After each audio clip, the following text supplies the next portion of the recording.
Action. Yes.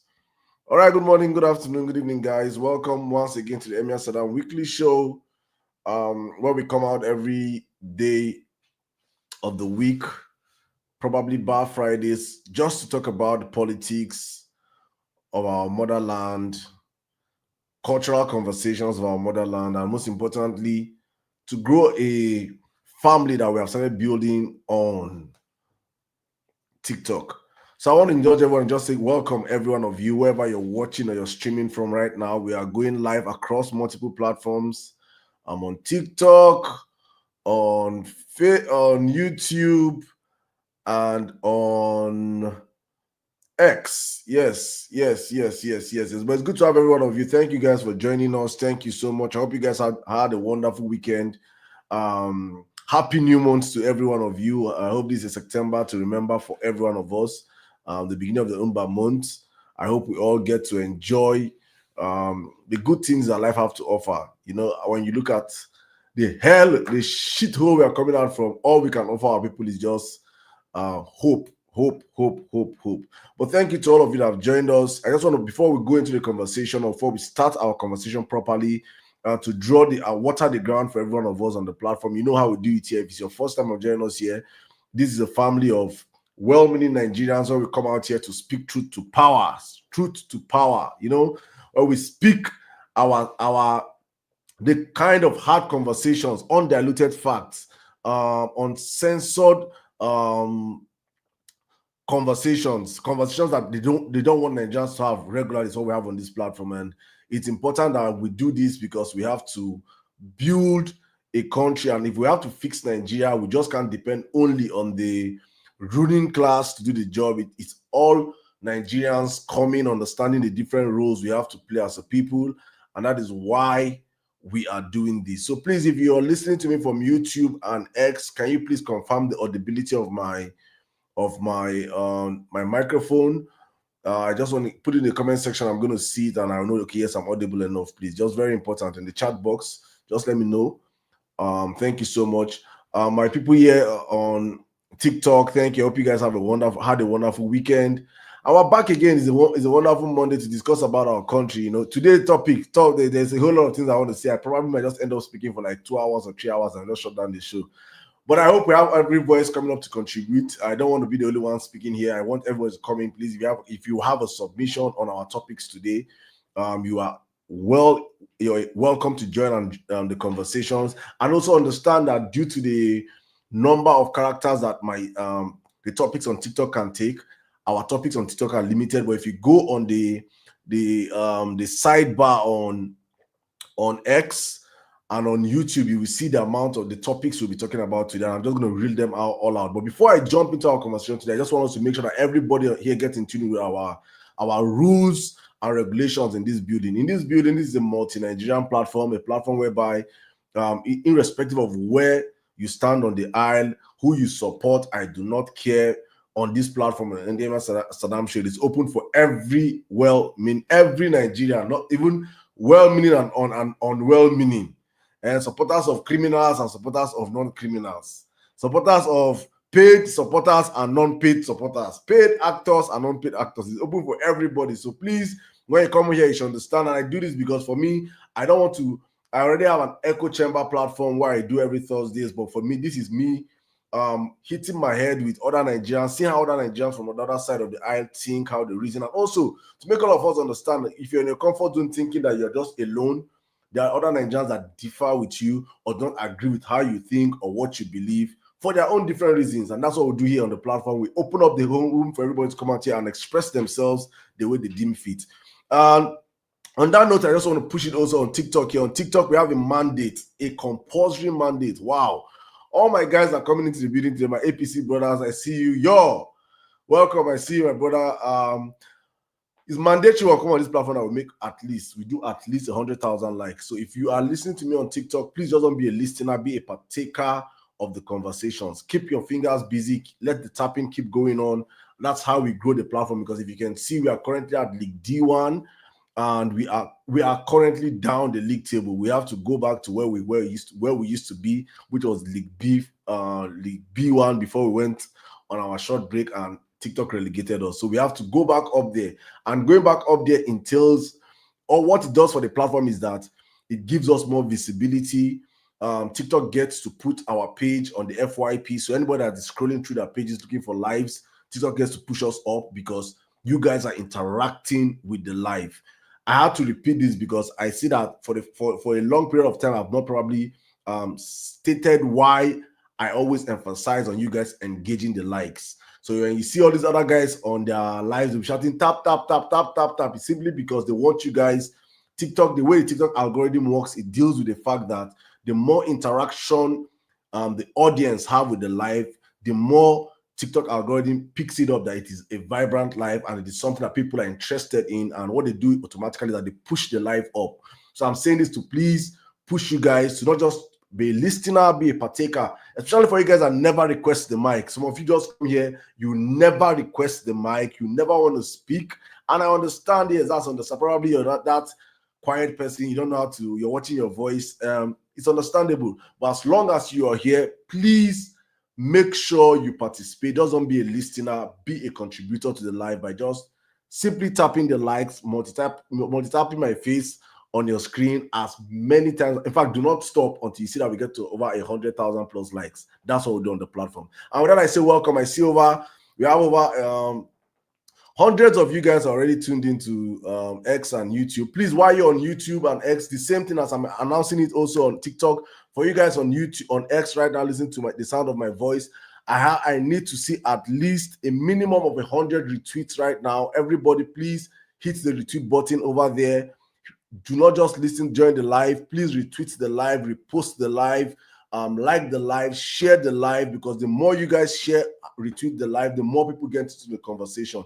And I always say this because when I give my submissions, I always try to make sure that the room is a little bit half filled up before I jump into it, because I say a whole lot of serious stuff that when I'm saying them, there are very few people in the room when I start speaking, and it pains me or it hits my heart because probably when I'm done with my submission, then we'll be here in our thousands, and many of them must have missed all the important, juicy part of the conversation. So for me, I always love pushing you guys. That's why I call you guys the first responders. You guys are coming here early because you guys understand the importance of the conversation. And therefore, because you guys understand this, I know you guys understand why we need more people into the conversation. So please, guys, take the next few minutes, repost the live on TikTok. I want to see everybody sharing the live right now. Let's go to the share button. Everybody share the live to 10 or more people. Thank you, Uncle Sombo. I see you. Thank you so much. I want to see everybody share the live right now on TikTok. Share the live to 10 or more people. Everybody, let's just share the live. It's a brand new Monday. It's a brand new week. Let's get this get this show up and running. So let's all of us get engaged in the program. Push the live as much as possible. I have to push you guys, because if I don't push you guys energy is what I'm going to feed off today on this live. I'm also coming from the weekend break, as you guys are coming from the weekend break. So there's also fatigue. So the energy I get from you guys, actually the energy I'm going to give into the show today. So please, guys, if you want this show to be hot today, as has always been, I want to see the engagement go over the roof today. So everybody, please get into your A game, get into your groove. I'm just going to be posting you guys up there. I see you, Noble Prince. Thank you for posting on X. More Easy, Son of Man, thank you for posting on X. Every one of you on X, please share the live to all your WhatsApp stories, your Instagram stories. I'm just going to be doing the same thing as I'm speaking right now, so I don't be as if I'm giving instructions without doing the same thing. So the more people we get on the live, the better for us. I'm going to be sharing it right now. Also, yes. So guys, just bear with me. I'm going to start the show immediately after this. I just want to make sure I can get as many people as possible into this show. So guys, let's get the show going. Everybody, please share, repost while we share the show. I have a lot of people from all sides of the aisle on the platform, and I promise you it's going to be a wonderful show. But let's get it on. All right, I've just done that right now. Share to all your committees. Lyrical Madu, I see you. Join us, guys, if you can. Join us live. Let me post it on my story. If you're on my WhatsApp, you see it on my story right now. All right. Yes, I think I've done that. Okay. Good morning, good afternoon, good evening, guys. We're back at it again. Over the weekend, I'm not going to start. Today we'll be talking about the fake statistics that was dropped by Bola Ahmed Tinubu, for me, in my opinion, the illegal president occupying Aso Rock over the weekend. And we'll be talking about the INEC PVC scam also. And also a very important part of this conversation is APC, especially not just APC, our Southwestern APC, the fear they have for Northern Nigeria or for Northern leaders. These are the topics I really want to talk about today. And as always, 10 years of APC. That's my own job today. And it's open for everybody because I want to ask, Archangel, I saw you. I really want to ask you some questions today. If you have the time, Oladile, I want to ask you guys some questions today because it's very, very important to have this conversation. But before we go in case you're wondering what's Tinubu fake statistics. Over last night, Bola Ahmed Tinubu, in response to I think some statements made by some couple of past governors in the north, threw a fake statistics out there for Nigerians of projects that they claim they have done or they are doing. And the infograph they used was filled with a whole lot of lies, allocating projects that were probably in the south, in the middle belt, and the southeast to the north, allocating different just to show that, trying to make sure that it seems like they're actually doing things. Saying, in fact, Bola Ahmed Tinubu over the weekend made sure that they removed Lagos from the southwest. So you see, most times when people come out and say, who are those separating Lagos?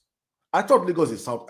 I believe from geographically that Lagos is in the southwest. Yes, Lagos was once the capital of the country for over 70-something years. Yes, most of the major projects in Lagos were carried out by the federal government. Yes, but it doesn't negate the fact that Lagos is a southwestern state.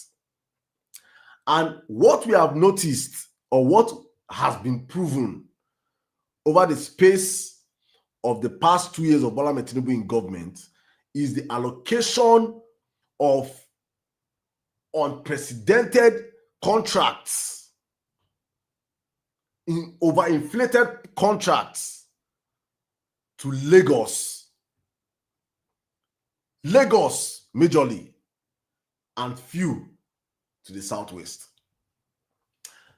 So many northern politicians have been openly complaining. Many northerners have been crying, have been shouting, have been questioning and saying, why? In fact, Nigerians in general, and the nepotistical appointments going on under Bola Ahmed Tinubu, majoring all the major parastatals to the southwest, especially his Lagos boys. So many people have been complaining. Many people have been asking questions. Many Nigerians, as long as you are a Nigerian and understand the semantics or understand the power of federal character, understand the importance of federal character, whereby you have to evenly share these contracts, evenly share these projects across every part of the country. Because once you have been not elected or selected to be president of a country, automatically you're the president of those that like you and those that hate you. Those that voted for you and those that did not vote for you. That is how it is anywhere in the world, except for Nigeria, whereby you see open nepotism being practiced in our politics, open sectionalism being practiced in allocation of projects, carrying out of projects, implementations of projects. We see these things openly being displayed, especially since the advent of APC. It didn't just start with Bola Ahmed Tinubu, so I'm not just going to put it on Bola Ahmed Tinubu's table. It started with Buhari.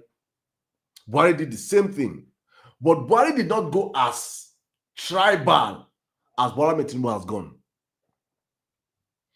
Bola Ahmed Tinubu just came. Bola did it 10%. Bola Ahmed Tinubu just came and took it to 1,000%. He did not even care. And most especially, when I say these things most times on my platform, I'm like, and when I talk to my fellow Yoruba brothers, I say, my brothers and sisters, Bola Ahmed Tinubu is not here for the Yorubas, especially for those that are fighting on his behalf, thinking you're fighting for the Yorubas or you're fighting protecting the Yorubas. No, you're not fighting for the Yorubas. Bola Ahmed Tinubu does not care about the Yorubas. He cares about his personal fiefdom. He doesn't care about anybody. He doesn't care about the Igbos, the Yorubas, the Hausas. He just cares about himself. But he understands that Nigerians are deeply tribalistic. Many Nigerians are deeply tribalistic. So therefore, we know how to paint the coloration of anybody in power as our brother, even if that our brother is currently with a sledgehammer hitting our hands. We will mask the pain behind the fact that it is our brother hitting our hands. So let us endure the pains. Even though we know that this our brother does nothing. I was watching an interview of the drunkard from Port Harcourt.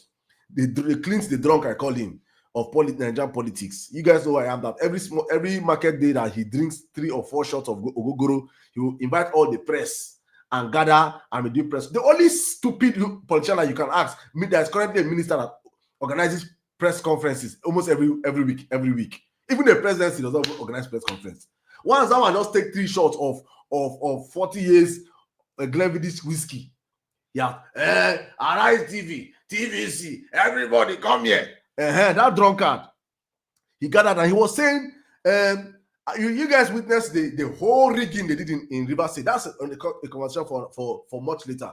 But I'm not going to pick out 1 or 2 things he said, which aptly defines the Nigerian people or the way these politicians view Nigerians. He said that never in the history of Nigerian politics have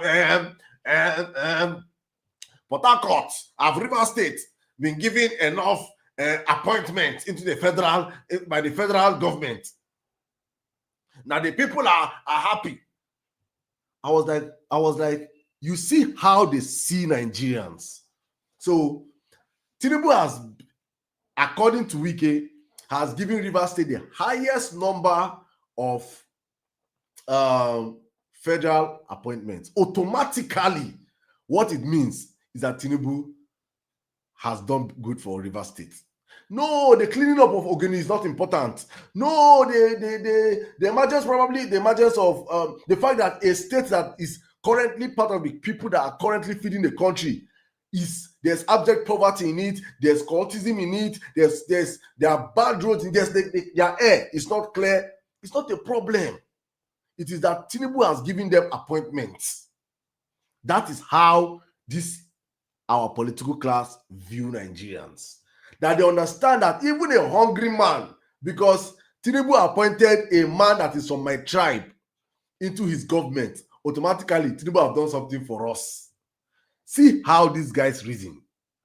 And subconsciously, many Nigerians willingly or unknowingly fall into this bait. You ask yourself, I ask myself, I'm like, this man is from my town. This man is from my family. He's getting all these contracts in trillions. He has not for one day say, okay, because of that, I'm going to sponsor all of you people in my family. Or this whole village, I'll sponsor everybody. Or build roads for the whole village. Or build hospitals. Or do something extraordinary that affects us, me, as a person. What is in it for me personally? The politicians understand this. So for them it is, he has given our brother appointment. And that's exactly what brings me to what I always talk about, or I ask my APC brother, I say, we have 53 non-performing ministers currently. 53. In any sane democracy, Wike would have lost his job since last year. Because if you, as a minister, under me as president, have the time to be sitting with the press every 2 weeks or every 3 weeks, you should not be under my cabinet. You should not be under my cabinet. You're not a serious person. On a Monday morning, where you should be going around pushing projects, going around signing contracts up and down, you sat down with the press to grant nonsense interview. That is what we are dealing with in our country. Inefficient politicians occupying office of position today. And that's what APC have given us. So in Tinubu's rap mind, while he was presenting those statistics today, the fake stats last night, he put let me drop the stats so that I can actually read some of the things. For most of you that they have not seen what I'm talking about. Because I asked what he deleted it. When I just caught him, he deleted it. He said, Tinubu said, "Dear Nigerians, I took an oath to serve all Nigerians, not a section. That oath guides every bridge, road, rail, power, and health project we deliver. From the Lagos-Calabar Highway in the south to Sokoto-Badagry Super Highway in the north." Lagos-Calabar Highway, Sokoto-Badagry Super Highway in the north. From Port Harcourt, Maiduguri Rail Show, and more. Then he deleted it. But let me just read part of the things he did. He claimed to have done. He said in the northwest, Sokoto Guzafuntua Zaria Road, Abuja Kaduna Railway Road, Kaduna Road, Bua Zaria Hunkuyi Road, 156 kilometers. 156 kilometers. Actually, that road is 15 kilometers. They say they have done 156. You see, if you're on this live, and you can remember when I said I've always said, if you're on this live, please, I want to see it in the comment section, please. When I always say that by 2027, APC will come out and say Nigerians now eat 6 times a day. If you're on this live and you remember and you can recall when I say it, please, I want to see it in the comment section, please. Let me know whether what I'm saying is real or I've not said it before, please. Please, I want to see it in the comment section.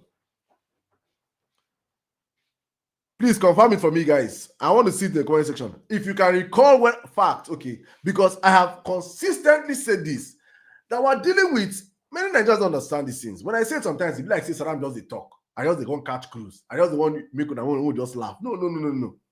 I have studied these people. I've studied Bola Ahmed Tinubu like this. Bola Ahmed Tinubu is a man built on propaganda. Bola Ahmed Tinubu's identity itself is a lie. Do you guys understand? Do you understand this? That a man's identity is a lie. Who his father is, who his mother is, the primary school he went to, the secondary school he went to, the university he went to, the jobs he claimed he did is a lie. Do you understand when a man builds his identity on lies and you expect to get anything truthful from his mouth, there's a problem somewhere. So when I identified these things, and I always told you guys, I say, when you hear any news from APC or from Bola Ahmed Tinubu, give it 48 hours. I said this last week when they came out with that Japan lies. Look at it, though. This was just 1 week less than Japan. That Japan line Japan line never cold, though. It's just went from fridge. It don't drop another one. Boy. Japan line still there fresh. Overfeeding. They won't overfeed us with lies. Back to back bomber. Bumper to bumper. Like people they follow us with lies. He's overwhelming our brain with lies. Say he go saturate our head with lies. He say Nigerians don't even know we could say again. That's what Bola Ahmed Tinubu come here to do. So it is intentional with what he's doing. So you see, his game is simple. I'm built on lies. I've been created on lies. I have lived a life of lies, and all that will come out from me is lies. All that will come out from this man is lies. So when he came out with this statistics, I said, I was just laughing. I said, I wanted to respond yesterday night when I saw that tweet. I said, no. I just say, in the usual Saddam way, no, Saddam, leave it, make it cool. Tomorrow, respond. And I woke up this morning and I started seeing tweet deletus Tweet deletus. Tweet deletus. It is not just a fact alone that they had to fill that infograph with lies.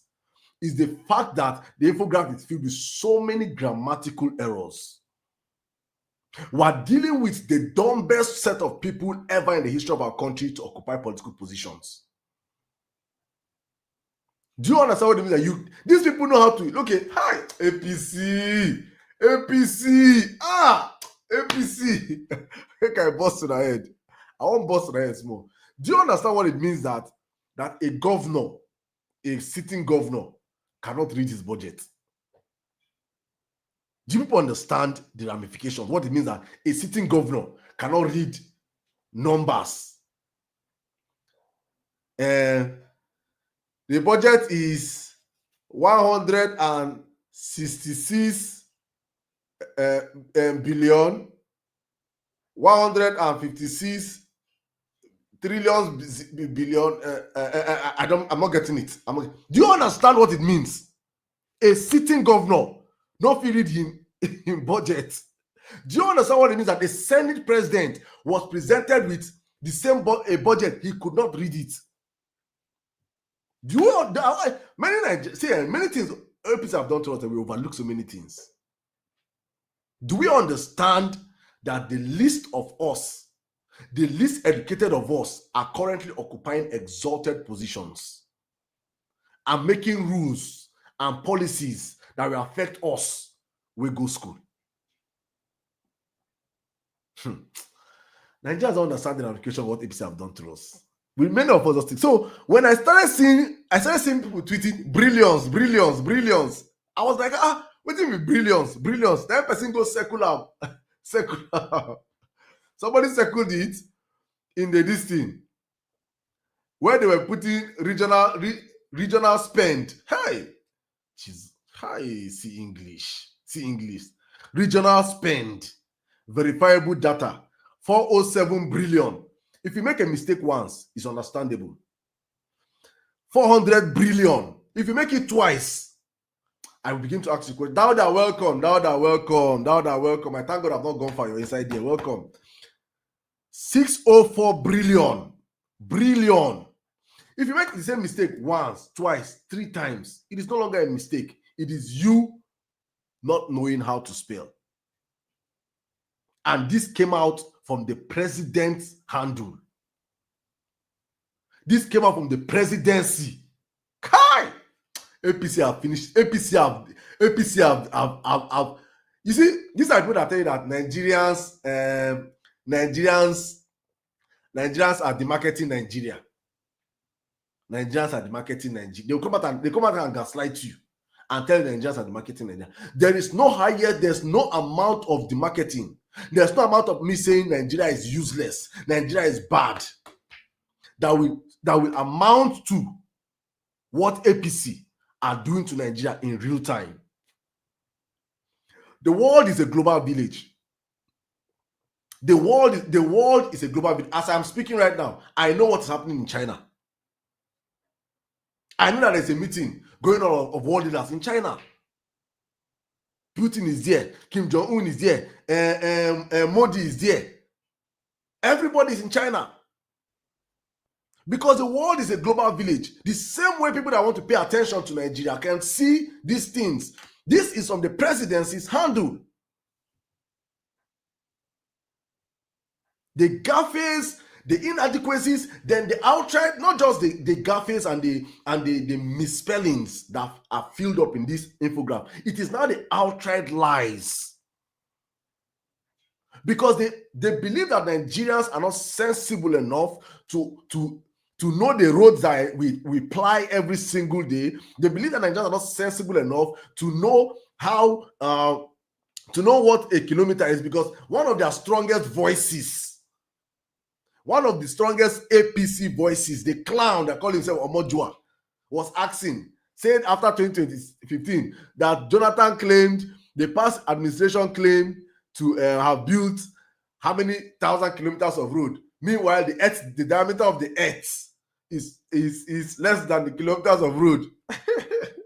This guy was equating the diameter of the earth to kilometers of road that somebody claimed. That's one of the smartest APC people on earth. These guys don't understand basic things. These are the people that we're dealing with in our country today. And so therefore, they believe that if they tell Nigerians that a 20-kilometer road or a 15-kilometer road, they have to go and put 156 kilometers. You know how they used to do, and this is exactly how Tinubu came to power. Polling units that Tinubu got 0, they'll put 0, that 0, they'll not carry 2 and write in front of it, 2, and write extra 0. They'll give him 200. So the kilometers now, kilometer of a road that Nigerians know, that is 15 kilometers, they add 6 behind it, 156, and they'll put it like it's nothing. So then when Nigerians now ask and question or call it out, they'll say, no, it's mistake, it's typographical error.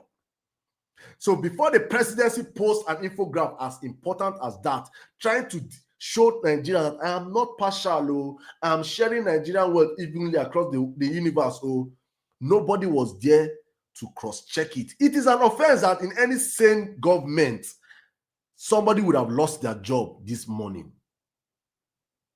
But in a government filled with non-entities, a government filled with people that do not understand governance, a government of chop government, borrow and chop government, nobody can be sacked because all they do around that villa is just to find contracts, give themselves contracts, and enrich themselves. There's no accountability in this government. That's why nobody has been sacked in this government, apart from probably that, what's that woman's name? And probably because she's a lady. Idu, I they call her name, one minister of humanitarianism. That's the only person that have lost her job. Since then, nobody cannot sack, and Ingilale resigned. He resigned. Nobody has lost their jobs. That the president said, no, I'm not satisfied with your performance. Go. It's 2 years. Going to the 3rd year. And Nigerians in shambles. And you think that you're going to deceive Nigerians with fake statistics. So a road that I drive and I apply, you tell me that it is 10 times the kilometers of that road. And you expect Nigerians not to be sensible enough to ask questions. Because you guys have a herd of followers that whatever you guys put as propaganda, they swallow it hook, line, and sinker. They don't question you guys. Whatever you guys say to your supporters, it is go time. Just go out and spread the lies. Go and spread the fake statistics. And Nigerians, as usual, will swallow them. But it's good to know that Nigerians have busted that lie. And at the office of the presidency, there was I don't know whether they have changed it. Now that say we're raising critical thinkers. Tinubu supporters, you people when they support Tinubu, okay, well, it's possible. It's possible. It's possible. It's not intentional though. It is unintentional. You people don't even know that you're doing it. You guys have turned Nigerians to fact checkers, turn us to journalists, turn us to TV hosts, turn us to podcasters. You have turned us to every single thing. Only thing we're asking for people is give us good governance. Give us good governance, APC. People cannot give what you don't have. But let me come to a part of the topic that interests me the most. Is the silence of APC supporters when northern politicians call out Bola Ahmed Tinubu. I want to repeat it again. I want to talk about the silence of APC supporters when northern politicians insult Bola Ahmed Tinubu. Let me read one. Over the weekend. And that's exactly after this quote that Tinubu's boys had to, let me find out it real quick. After this quote, Tinubu's boys had to make this rebuttal and show that, oh, Nigeria, no, we are not that, we are not all that, we are not what they say we are different, we are this, we are that. Sule Lamido, the former governor of Jigawa State, came out over the weekend and said, that I'm not talking about El-Rufai. You don't take El-Rufai seriously, and we know. What of Sule Lamido? Sule Lamido came out and said, on national TV, my fellow APC brothers and sisters, I want you guys to explain to me this, why? And I'm wondering why the opposition are not jumping and making this a trending topic. Sule Lamido said, and I quote, on national TV. Nobody knows Tinubu's history. Nobody knows his parents, brothers, relatives, or classmates. The only history he has is with the CIA and FBI in drug-related crimes. I repeat, the former governor of Jigawa State came out and said it on national TV that Bola Ahmed Tinubu, nobody knows his history, nobody knows his parents, his brothers, his sisters, his relatives, and classmates. The only history he has that is known is his history with the CIA and FBI in drug-related crimes. And since Tinubu became president of Nigeria, Tinubu has visited the hottest spots of drug trafficking across the world. He has been to Brazil twice. Google drugs and Brazil. He has been to St. Lucia. Google drugs and St. Lucia. He has, in fact, the Colombia vice president was in Nigeria over the weekend. I hope that one did not fly through you guys' head. Colombia vice president, you guys know Colombia now. I don't need to say it. You know how far? He just signed a trade deal with Colombia. Okay, you see it? But I heard the silence of APC supporters, like saying nobody talk. Then El-Rufai went on and said, Bola Ahmed Tinubu's government, through the office of the NSA, are currently buying and paying bandits. APC supporters quiet. Where you people have energy, where you people have power, where you people show your flex your important pricks, is when you see Peter Obi make a tweet. If Peter Obi comes out and say just my brother, Peter Obi will be very, very respectful. He'll say, my respected brother Tinubu, please, can we just know your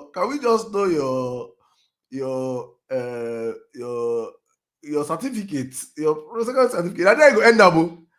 APC people go, come on, they go begin, that their pennies when they walk, they go begin the masturbate to time by force. He must walk. Una go get muzzled. Dauda and Co, Archangel and Co, everyone are going to shout. Dauda will go all their lives. They attack Peter Obi or any other politician from the south. But when your masters, your political masters from the north, if they come out, everybody say Tinubu will not have, that Tinubu will come distant third. He said from the statistics that I have seen, that if there's a runoff, Tinubu no go to the elections. We don't say anything. He's not a hero. He's not a hero. They sponsor slaves. They sponsor terrorism. We don't say anything. Una keep quiet. Ha! So you guys are just keypad warriors. Oladele, Jigawa State Governor say, Tinubu, nobody know him papa, nobody know him mama, nobody know him brother, nobody know him sister, nobody know him classmates, nobody know anything about Tinubu. Only thing they know about Tinubu na FBI and CIA drug-related crimes. Oladele, Jigawa State ex-governor. He no fear Tinubu and him gang of supporters. He no fear him Baptist. How dare him? Una no attack him? How? If like saying to people to be one talking, I try to make it on. I want to say, sir, please send it to Sule Lamido to say it for you. Because if you say it, that's when they used to have muzzle. Una muzzle no charge. Any northern politician that come out and say, Northerners have been consistently saying that Tinubu is a one-term president. Una ear they get ear problem. Una ear they carry cotton wool. Una carry cotton wool. Close this year when they come to northern politician, when people be obedient, talk about Tinubu. Una will not get muzzled. Which kind of cowardice behavior is this? And that is why I respect the obedience. That's why I respect That's why I respect P2B supporters. P2B supporters don't send your papa. They don't send your mama. They don't send any politician. You come for their oga, they come for you. They go smoke you. They go smoke you like shisha. They go smoke you like Fela Ebo. They go smoke you real hard. Why? Because they understand that who they are standing with. Who they stand with, no be crook, no be criminal. That you can only want to paint him with a bad brush, like all the Reno mockeries of this world, the Dejis of this world, incompetent, ineffectual buffoons. They can only just want to use his name to trend. But nothing you're going to say about this man is real. They understand these semantics. But you guys know these things, that what I'm saying about Tinubu today is true. But you're going to attack me, or you're going to attack a P2B supporter, or you're going to attack a Southerner because a Southerner said it. But when a Northerner said the same thing that I just said right now, you guys go silent. You guys go silent. El-Rufai said, El-Rufai have been consistently saying, dragging Tinubu by the balls. I'm expecting that you guys, AP supporter would have taken a heavy attack on El-Rufai today. But no. I see many of AP supporters on Twitter, they say, you guys are not faithful. You guys are not faithful. That when your brother was in power, we used to support him. Even though he's spoiling the country, we support him. You see that you guys are the majority of APC or Tinubu supporters truly do not like Nigeria. For them, their about is our brother that is in power. Their brother carry hammer, put nail for their hand. They knock the hammer, they knock the nail. Then they wound, then they cry. But because it's their brother that is in power, they will endure the pain. So because you guys kept quiet and endured Nigeria and watched Buhari descend and destroy Nigeria, you now expect that the North will reciprocate. That the North will also sit down and watch Tinubu destroy Nigeria further. There is no sympathy or there's no allegiance to poverty. Nobody owes anybody an allegiance or servitude to poverty. Tinubu, in the space of 2 years, have destroyed Nigeria than Buhari's 8 years, Jonathan's 5 years, Yar'Adua's 2 years, and Obasanjo's 8 years put together. And you expect the Nigerians to keep quiet and not say anything. Northerners should keep quiet. Northerners should not say anything because you kept quiet and enabled Buhari's destruction of the country. So Northern leaders are saying, no, Tinubu is a one-term president. We no go agree. We are all out. Tinubu must go 2027. And our northern, our so-called mostly majority southwestern APC members are all quiet. They cannot attack the North. They cannot attack because for them is let's just hold it in our chest. Let's hold it in our chest, so that by hook or by crook, if we can rig the elections in 2027, then we'll now show them our real color.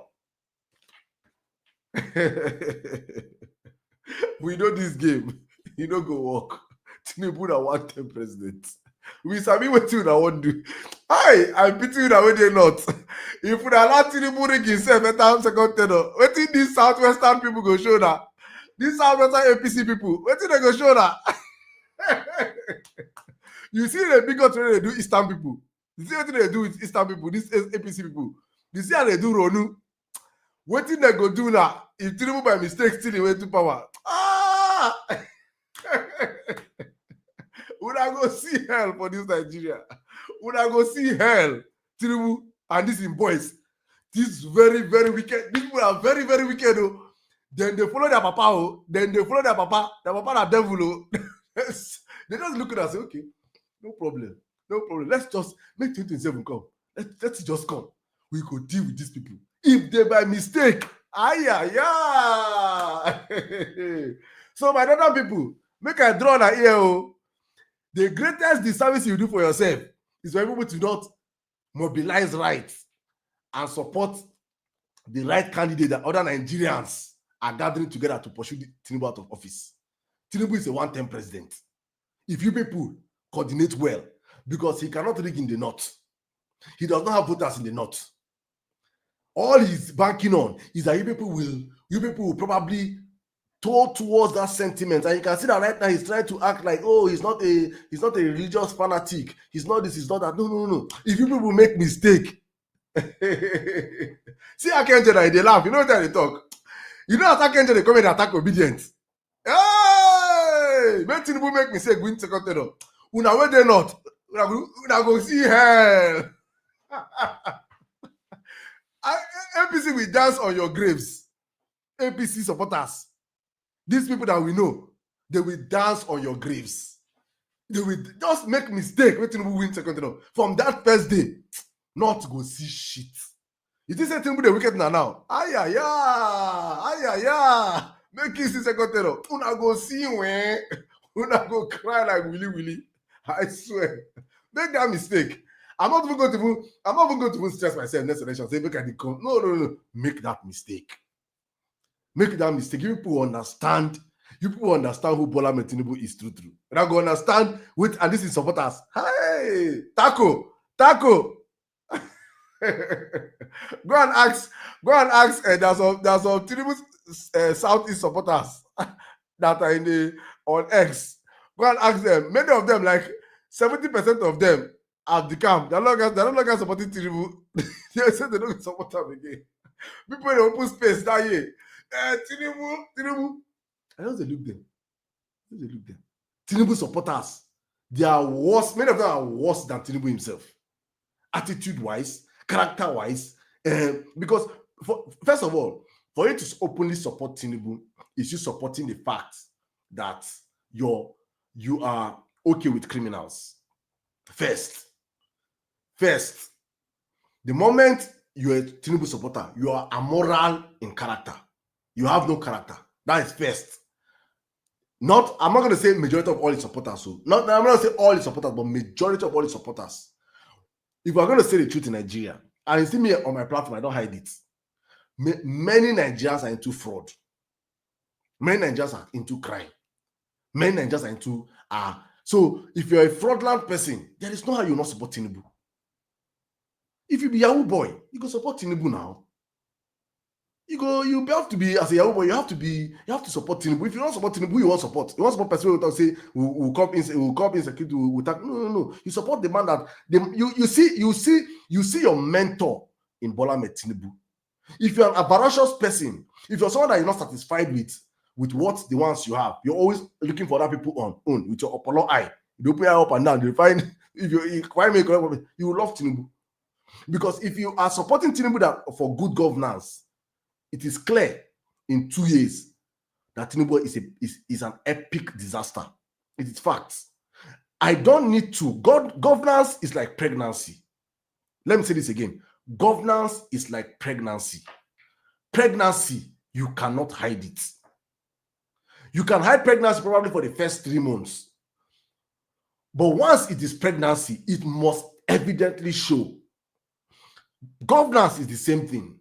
You can pretend that you're doing work for the first few months, but in the long run, it will evidently show. And like in 2 years' time, Tinubu pregnancy has shown that it is filled with what? Incompetence, corruption, lies, fake propaganda, discrimination, nepotism, bigotry. That is what Tinubu pregnancy has shown in the past 2 years. Nigerians have never been this divided in our lives, in our history, until Bola Tinubu became president. In fact, in the presidency, they are open bigots. The president media aide, Bayo Onanuga, is a bigot. President wife is a bigot. Remi Tinubu with videos everywhere on the internet. Surrounded by bigots. His supporters are bigots. Many supporters, in fact, they have a group called, now then come and say Ronu. It's facts. These are facts. You might not like it, but it's the truth. So this is what we're experiencing under Bola Tinubu's government. So you don't need to come and tell me that, oh, I am doing this. No, you don't tell people what you're doing. people will feel the effect of what you're doing. Nigerians are not blind.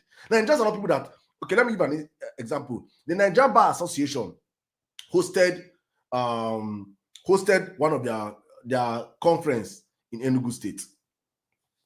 And you see, with my experience, I'm someone that I've been to over 28 states in Nigeria.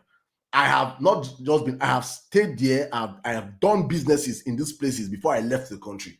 So I'm someone that I'm always of the opinion that travel and see.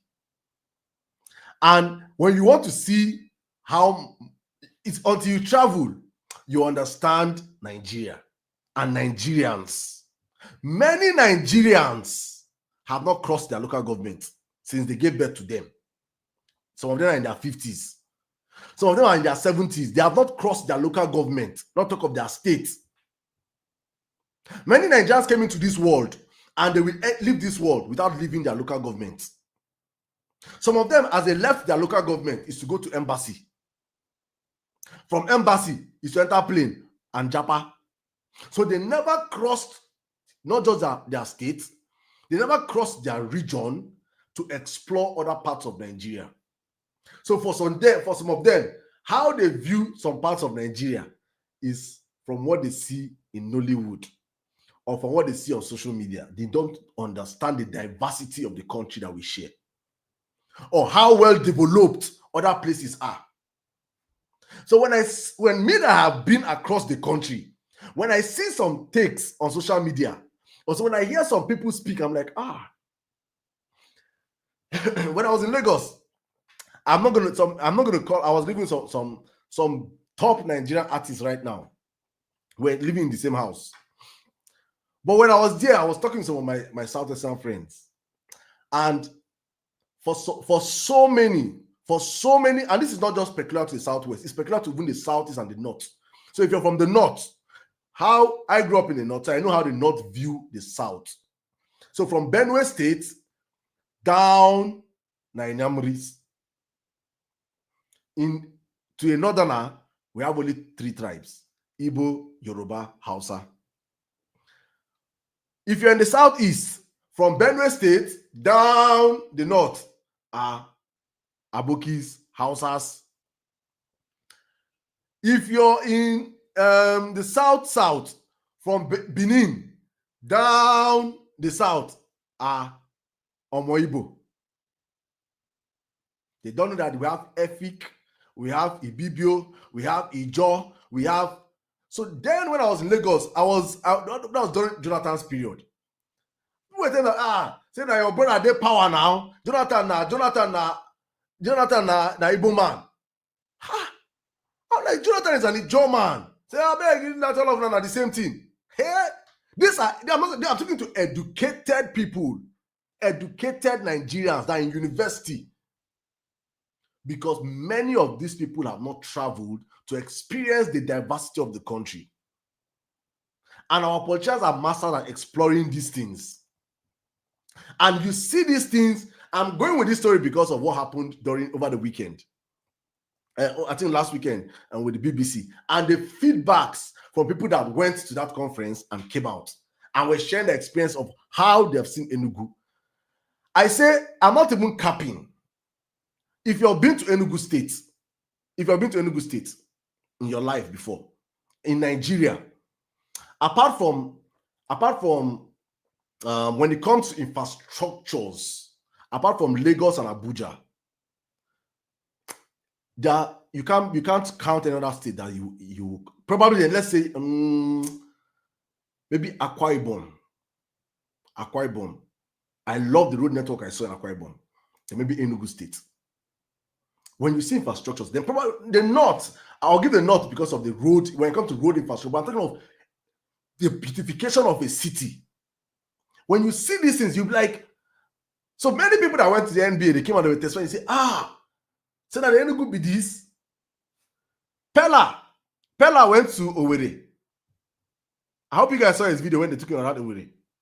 So if you don't travel and experience our country and how diverse our country is and how well other people are developed and living their lives, you won't understand what's going on in the country. And that's what brings me to explain to Tinubu supporters. Tinubu supporters are made up of people that majorly do not travel.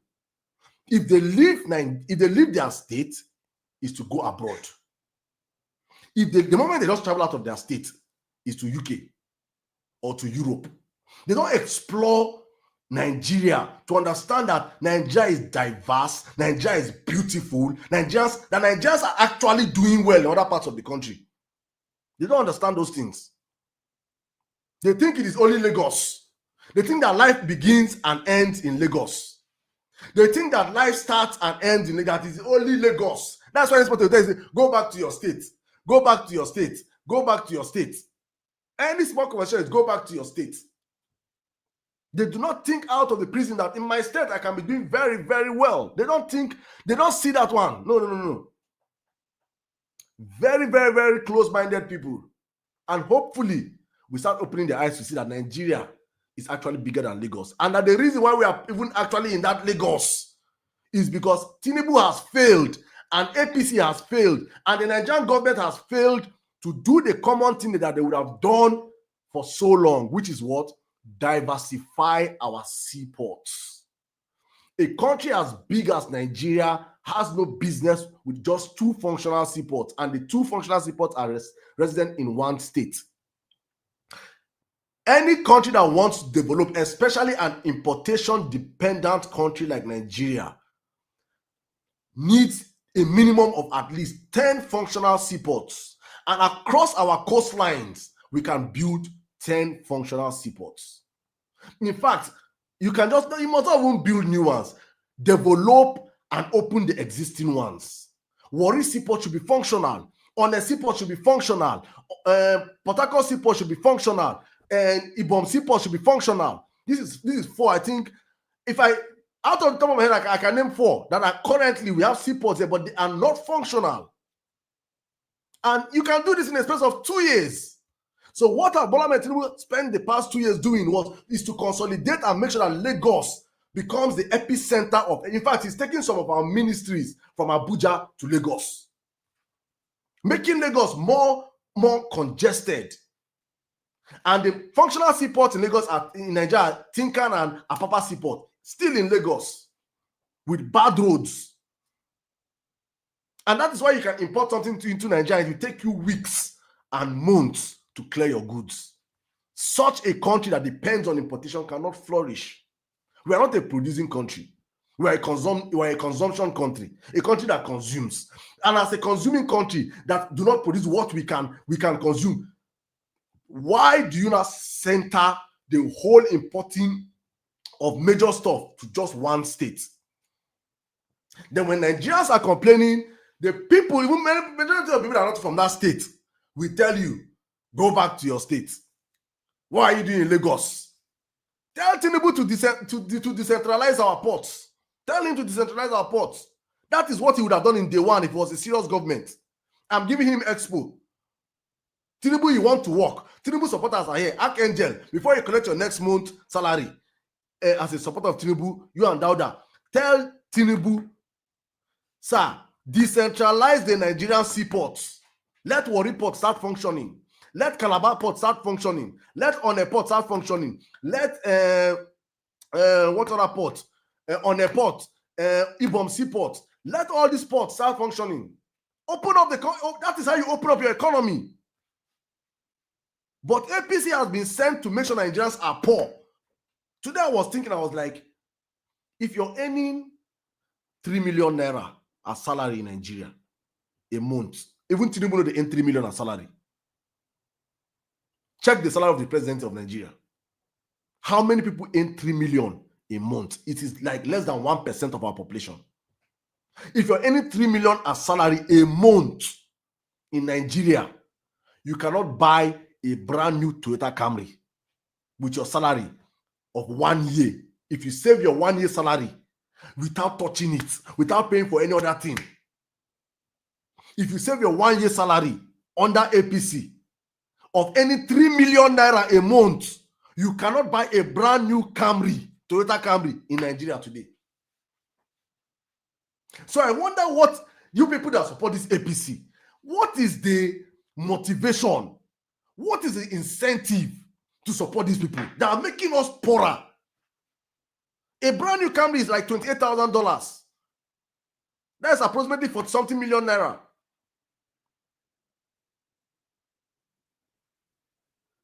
That's what I'm saying, Archangel. You not pay rent, you not do anything. Just save it for 1 full year. You not go fit buy brand new Camry, Toyota Camry. What you could buy, I'm wrapping up this. I open up this book for people to speak. What you could buy 8,000 naira before APC came to power in 2015.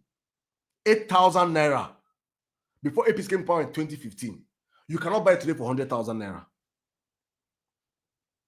What you could buy for 8,000 naira, what I bought for 6,500 naira in 2013, 2012, I think 2012, 2011, 2013, within that year, what I bought for 6,500 naira today in Nigeria under APC, you cannot buy it for anything less than 125,000 naira.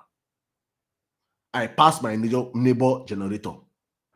Before APC came to power, passports na 8,000 naira to do passport.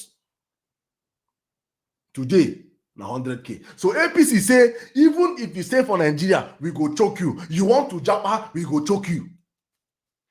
These are the issues. But they will want us to come on live and give us fake statistics. Read for Nigerians, we built for you road, hunger they buy us. Economy they scramble. APC member came and said, ShopRite, where they choke every ShopRite is closing across the country. ShopRite ran away and gave it to a Nigerian man, to Nigerian people. They are running also under APC. But there's always an excuse. There's always an excuse that APC supporters will always give to prove or to say this government is working. The only thing Bola Ahmed Tinubu has successfully done is to make sure that he appoints people from tribes to office and give them free mandates to loot without accountability. And so therefore, we can say today that in the history of Rivers State, they have never ever, no government have achieved what Bola Ahmed Tinubu have achieved in Rivers State. And they ask him what they have achieved. He say Bola Ahmed Tinubu have appointed more people to federal than any other government. The achievement of Bola Ahmed Tinubu in Rivers State is not that he cleaned Ogoni land. It's not that he cleared the air, the black suit in Ogoni, in Rivers State. It's not that he built extraordinary super highways in Rivers State, or he reduced poverty, or that he has smoothing the economy, that the people that produce the oil that we eat are not doing well. No. His achievements in Rivers State is that he appointed people from Rivers into his government. That is how the APC politicians look at everyday Nigerians, as fools. That the thing that we should be happy with that they have done for us is that they appointed my brother or my sister. Not like my brother that we speak the same language. APC only Nigerians. But guys, welcome to the show. Let me open up the floor for everybody to come right now. I see everybody here. God bless you guys. We are doing great numbers already from X and YouTube.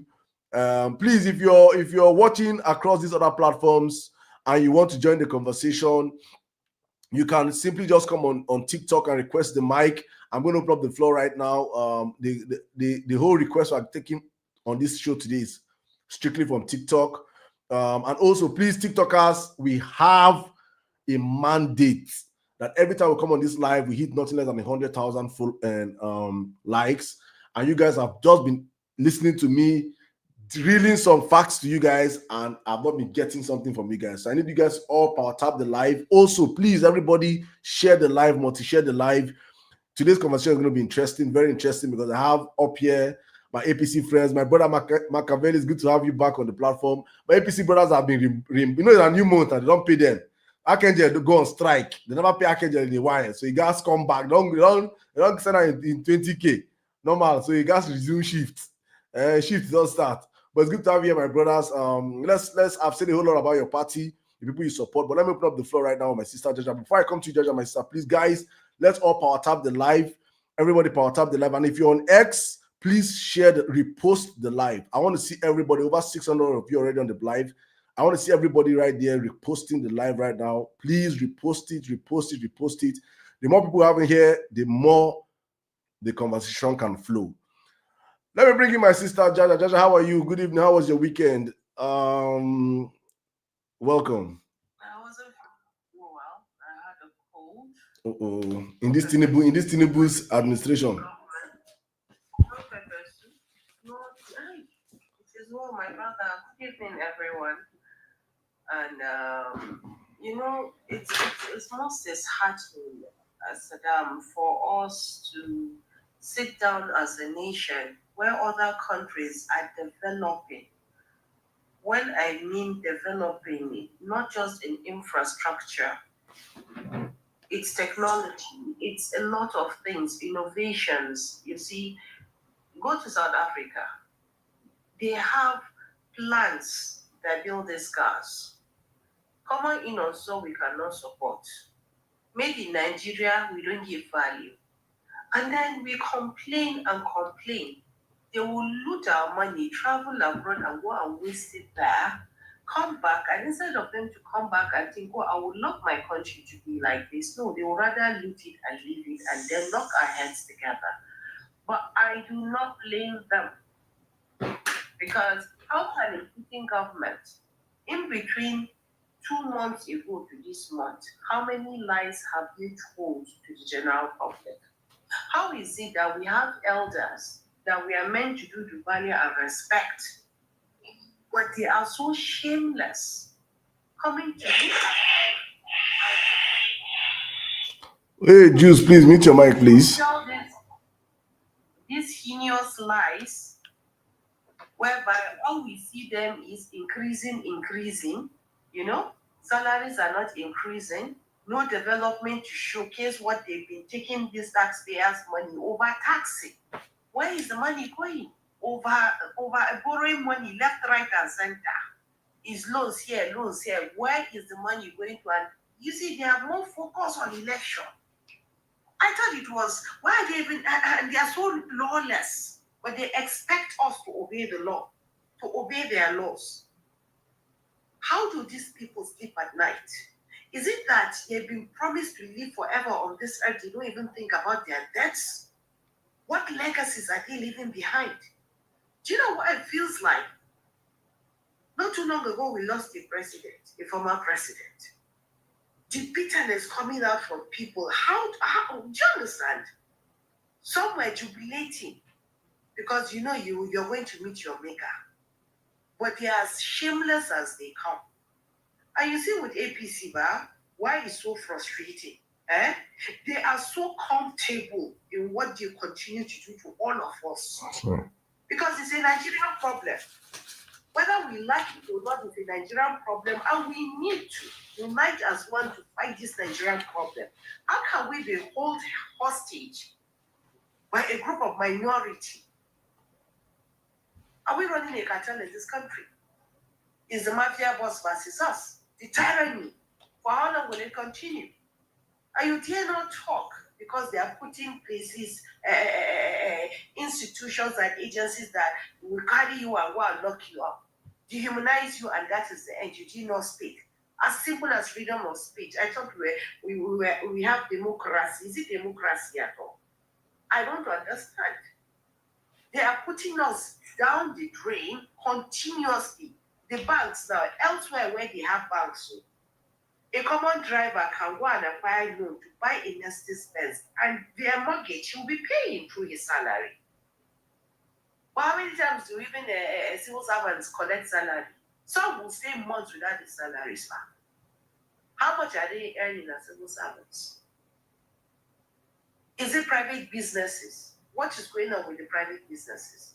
To run a business now in Nigeria, as you are running the business, the money is going. How much do you pay for rent? You can't even acquire a home for yourself in this country.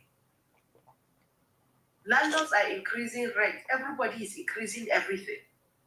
And then you look us in there, we will go outside and tell Nigerians in diaspora that they should come back home. Come back home and do what? Do what? Wherever they are, the system is working for them. Even if they are being overtaxed, at least it is working for them. Services are being provided. The law is there to protect them. So what are we telling ourselves? And then you will hear people mentioning they had PhDs, degrees, and that, and then they are acting like low lives. Haven't we had enough? Every single day, one drama after the other. You saw the new statistics you brought. I didn't even want to read it because it seems like they want to give me high blood pressure. I'm here to have that high blood pressure. For what? And then we have fellow Nigerians standing up to defend this mandate of these people, this deceitfulness, these lies of these people.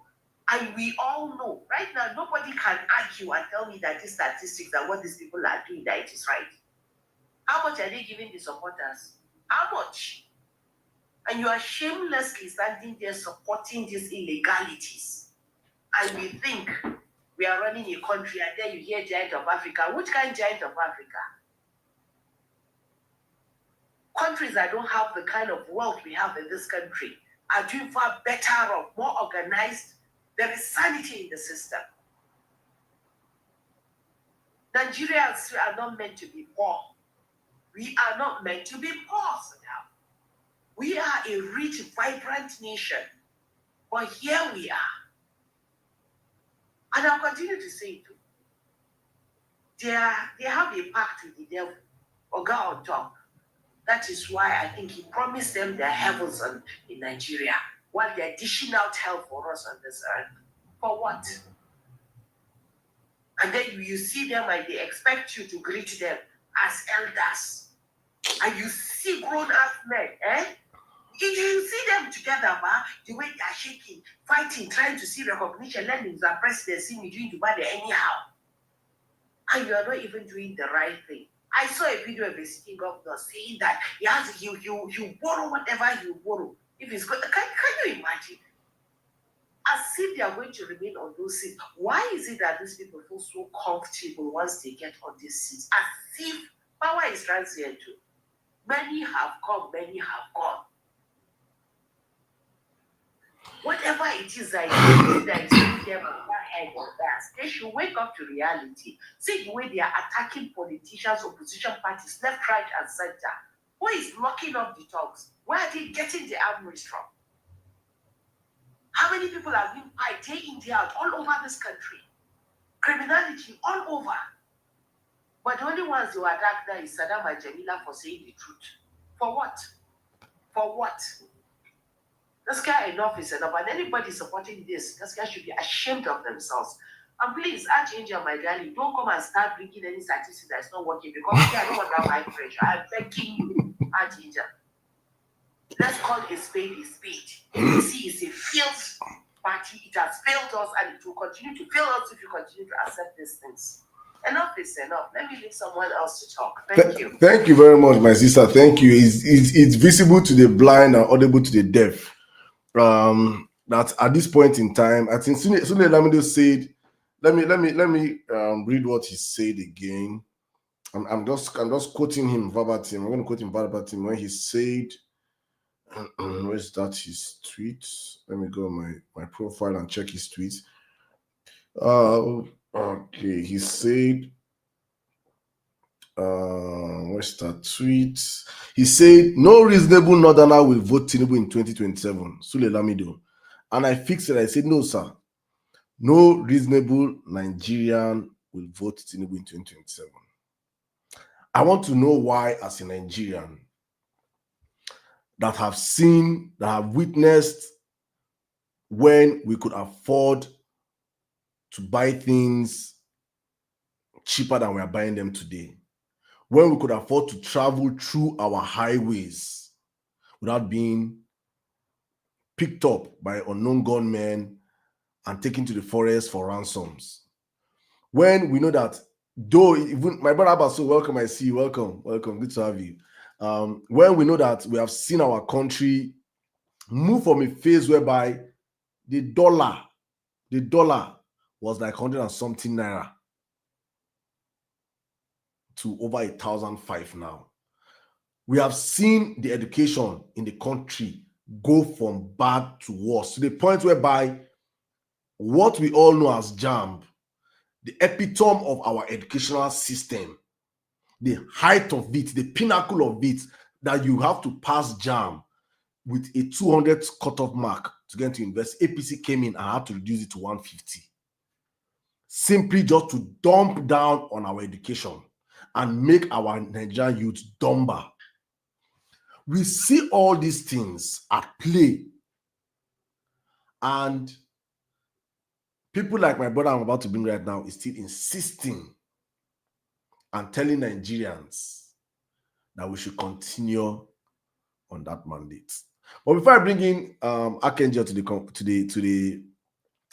the table, please, guys, I don't want to say you guys are just listening to us and you're not reacting. Please, I know many of you are eating, you're busy. Money, are you in this house? If you're in this house, I'm going to sack you. I'm not an incompetent host like Bola Ahmed Tinubu. On my life, I sack my ministers. If you're incompetent, I will sack you. Money, what's happening to our likes today? All my liking trainers, what's happening? You guys have abandoned your jobs. We are meant to be hitting, like, I don't want this life to be long. Go. Let's get 100K real quick, I beg. Yeah? Meanwhile, if I see you guys are doing an amazing number on X. Down there, you're asking me my X handle. My X handle is Emir Sirdam. The same thing, just no without D, just Emir Sirdam on X. Hit us up there. Amazing numbers are doing on X and YouTube, guys. Thank you. We do this for those that just join us. We do this every weekday, 9 p.m. Nigerian time. We come out here every night just to speak truth to power and discuss about our country. And it's amazing knowing that we have thousands of Nigerians across the world currently tuning in across different platforms to listen to us here right now. And it shows that we are at a point in time whereby our people are actually sensitive to the political atmosphere of the country, which is a good thing. It's a very good thing. And Nigerians are waking up, because for so long we're a very individualistic set of people that only care about themselves. That is exactly why our politicians are the most luckiest of people on earth. They know that Nigerians don't care. Nigerians do not ask questions. In fact, that's what I'm doing. That's one of the things that I'm going to clap for Tinubu, is this his taxation policy. So that by January next year, big man, small man, everybody go pay tax. When he collects your money, you could begin to ask questions. All those, no, government no consign me, government no consign me. I'm apolitical. He go consign you by force. He go consign you by force. That is not even say that as Nigeria is so blessed, we are not even meant to be paying a farthing for tax. All the wealth, we are meant to be borrowing Japan money. We are meant to be borrowing Dubai money. We are meant to be borrowing American money. We are that wealthy. God has blessed Nigeria immensely. Every state in Nigeria, I say this every time, every state in Nigeria can thrive on its own without dependence on the federal allocation. Because every state in Nigeria is habitable. Every state in Nigeria can grow plants, can feed themselves. Every state in Nigeria have mineral resources underneath their soil in abundance that can serve that state.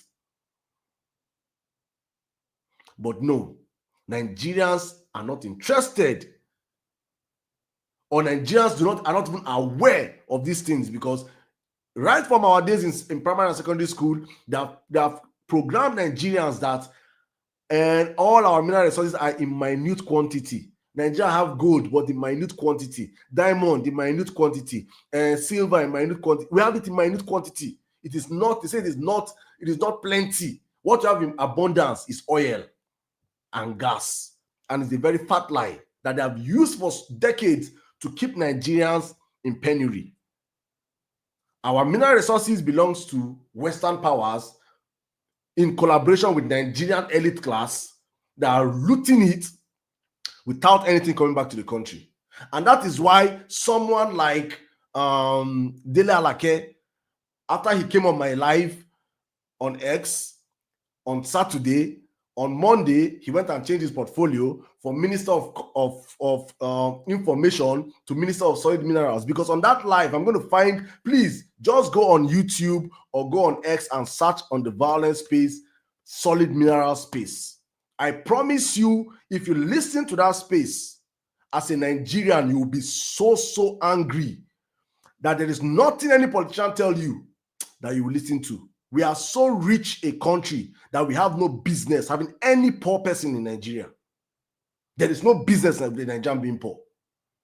But we have wicked leaders, ineffective leaders, leaders that are just there to steal for themselves and their families, and they do not care about Nigerians. And it is our job to expose Nigerians to this reality. But let me bring in a defender of this government, a man that honestly love this government with all his heart. I know it's a new month, so his bank account is smiling, so he will be in a good position to tell me all what I'm saying here is a lie. Akenje, my brother, it's been a while, but welcome to the live. How are you doing today? Good evening. Akenje, wait, my co-moderator want to do something. Okay, Akenje, please, Abaso, please.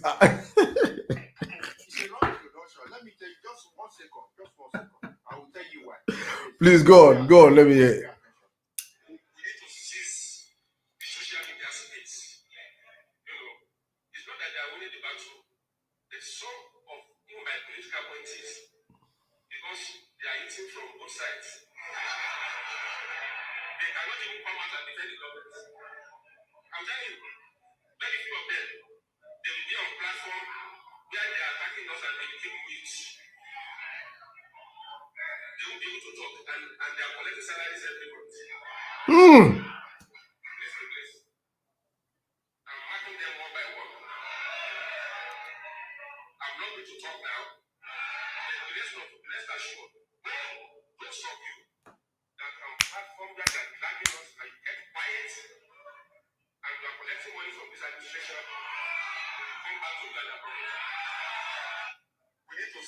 So you should not introduce that introduction is too sweet.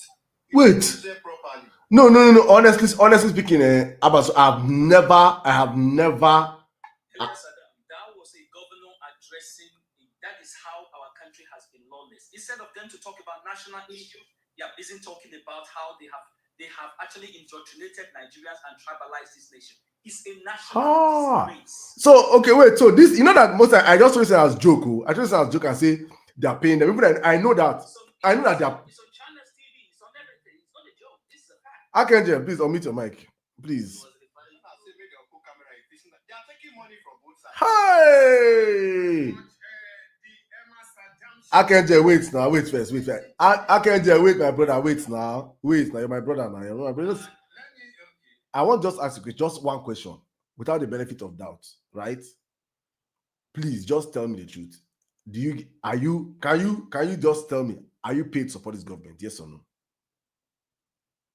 Thank you very much for asking me that question. I've been waiting for someone to ask me that question for a very long time. I'm happy you're asking it of me today. Angel Urel, everybody knows me, I speak truth to power. So I don't need money to speak the truth. I work hard, I make my money in Nigeria, I live in Nigeria, I'm doing well under this administration because my business is booming. So what do I need stipend? Okay, Archangel, I want to promote your business. What's your business? Right. Now, my business is not for the public space to know. You're the first. Archangel, wait. I've not started your time. Okay, see, you say I've not started your time. I've not started your time. I have not started your time. Because I'll start your time when I want you to give submission. Archangel, I'm a businessman. I have never in my life seen any businessman that have the opportunity to advertise his product that will not seize it. If you're a businessman and you have an opportunity that you can advertise your product to thousands of people, you will seize it. Archangel, what is your business that is paying you in this Tinubu's Nigeria today? You must not. I'm not saying. Tell me the name of your business. Let me say maybe two. I won't give you clue. But let's say you're doing a business. Don't tell me the name of your company. What sort of business do you do? That's just what I want to know. Simple, not anything else. But go on, my brother. Before I will start your time. All right. Thank you very much for that question, and thanks for the offer of that great advertise what I do. I'm a farmer. Okay, I'm a farmer. Okay. And I don't need hard. I have customers everywhere in Nigeria, and I'm doing well to some certain level. But we'll keep growing at a smaller pace as God will give us the grace. I'm a farmer. Okay, go on. Let me now start your time. Please respond to our topic today, please. All right. Thank you very much, Mr. Sirdam, for giving this great opportunity to be alive this wonderful evening. You've been away for a very long time, and I know that Peter Obi has not paid you, month has ended, you've collected your monthly stipend, and you are back. So we understand what is happening to you, but it's fine. So, but let me quickly address some of these lingering issues that have been thrown around here with baselessly, without any form of facts.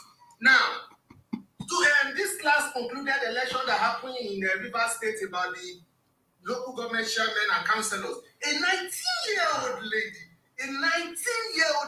won the seat of a councillor by the umbrella of APC. We have elderly people here with long beards, everybody will complain. You cannot go and contest for office and make a change in your country. It took a 19-year-old to understand that it is not by talk, but by contesting for office to turn the country around the way you want it to be.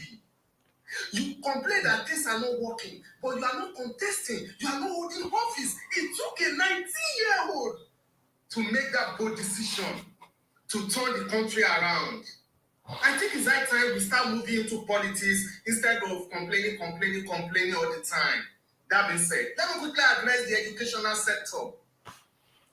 Now, a lot has been, all of us, and Sirdam, I've seen you countless times, and some of these other obedient, talk about our education is a whack that will produce students that are not employable. We do courses in the university, we train students on courses that are not employable. This president came in, he said, let's do what China did. China has reduced unemployment over 1 billion people, reducing unemployment to 0% unemployment rate in China. And what did China do? They use vocational skills. Not that everybody is a white collar. They use vocational skills to turn China around today. And that is what President Bola Tinubu is instituting into our educational system. Why are you bugging a small child with 15 subjects? Primary 1 student going up to 15 subjects, 17 subjects. And what does that do to those children? Reduce it and let them start learning vocation, coding. That is the hallmark of today. IT has taken over the world. AI is taking over the world. We should expose our younger ones early so that they can become experts in the future. Rwanda is leading today when it comes to startups, especially in the tech arena, because they saw it early and they trained their children. No leader in the history of Nigeria has thought of it, but President Bola thought of it and he instituted it into our educational system. Give it a span of 10 years or 15, 20 years and see what will happen in Nigeria. This is a man laying foundation, not running around and doing frivolity. Policies that are Okoje said, I don't know if you are more economically good beyond Okojo-Iweala. Are you? Okojo-Iweala came and said the policy of President Bola Tinubu is in the right direction. He has stabilized the economy. The next is growth. Look at foreign direct investment running into Nigeria. Look at Saudi Arabia pumping $100 million into Niger State. Look at Bola Tinubu suspending the exportation of shea butter for the refinery of shea butter in Niger State to survive. Look at the lithium power company coming up, the lithium factory, refinery coming up in Abuja, the one in Nasarawa, which Inosin, because Madam Jaja talk of Inosin is benefiting from the lithium in Nasarawa because Inosin now is making a lot of EV vehicles. Where is it seeing the batteries?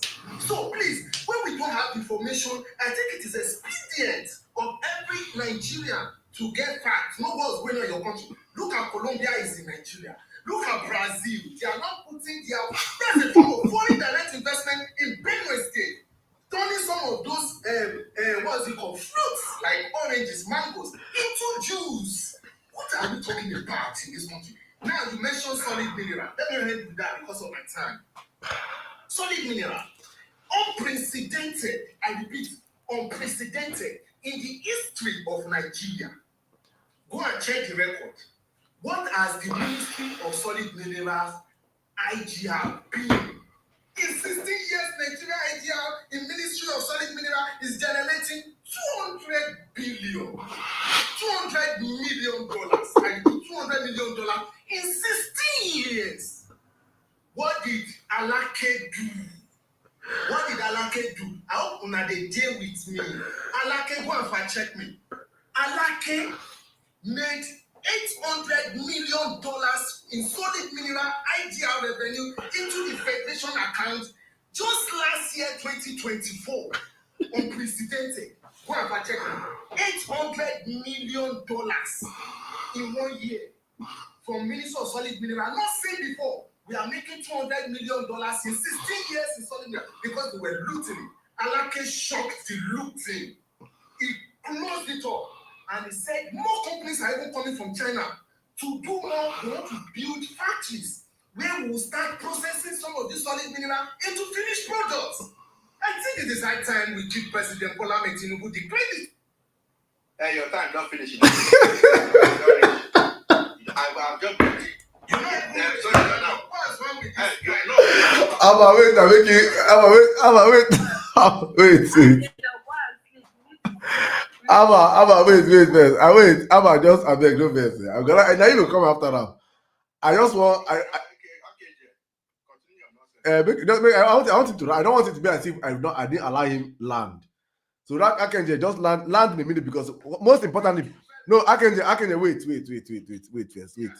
I want you to land on my question I asked you because do you know I like you? That you are a king of diversion. You know how to divert. I asked the question about the fake statistics Tinubu have been throwing out.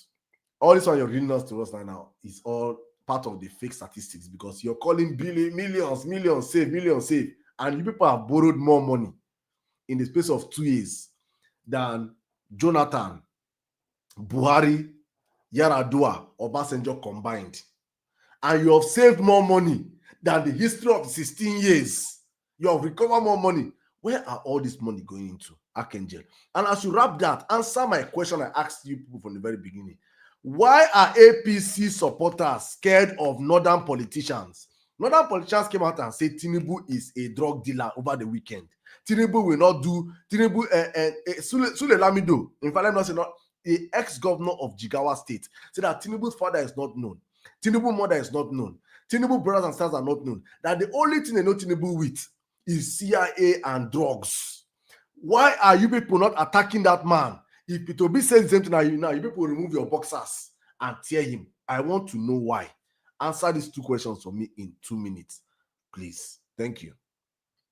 Thank you very much, Mr. Sirdam, for this. I respect you for giving me back the time, for saving me from that man. Now, but here's the answer. First, let me quickly go to the data you talked about. Now, you said, where are this money? This money is going into new projects you are seeing in the country. One, this money is going into road construction. This money is going into student loan program. Where do you think that money is coming from that they use for student loan that over 300,000 students are benefited? You saw video of students dancing in jubility all over Nigeria. Now, where do you think that money is coming from? It's coming from all this money. Okay? Now, we need to take loan to do massive projects because what President Tinubu is doing is turning the face of Nigeria around. He has a target. He wants to make Nigeria a $1 trillion economy, unprecedented in the history of Africa. Now, let me quickly give you this dose. Let me dose you with this. Now, Algeria has been the country that has been the highest exporter of refined petroleum products in Africa. But Nigeria has taken over because President Tinubu gave Dangote a fair playing ground to take over that. But let me answer your last question because of my time. Why are APC Tinubu supporters scared of the northern elite? We are not scared. Have you ever seen a Tinubu supporter scared? We have Dr. Dauda is up there. That question I'll give it to him because he's a northerner. Tinubu supporter. Wait. So why will we be scared? When we have huge support in the north. Look at Bago, the governor of Niger State. Tinubu Pikin dancing, jubilating because Tinubu turned Niger State around. Have you heard Niger State in the history of Nigerian news doing great things? Never, unprecedented. The investment, the foreign direct investment. Look at Lagos buying land to do farming in Niger State. Never happened. That guy is so gun-shunned, that Bago guy, and is the next president of Nigeria from 2031. Thank you very much for giving me this opportunity, and I appreciate you. Oh my goodness. Thank you, my brother. Thank you. Archangel. Hey, so when it comes to attacking northern politicians, you leave it for your northern APC supporter. You cannot attack him with your mouth.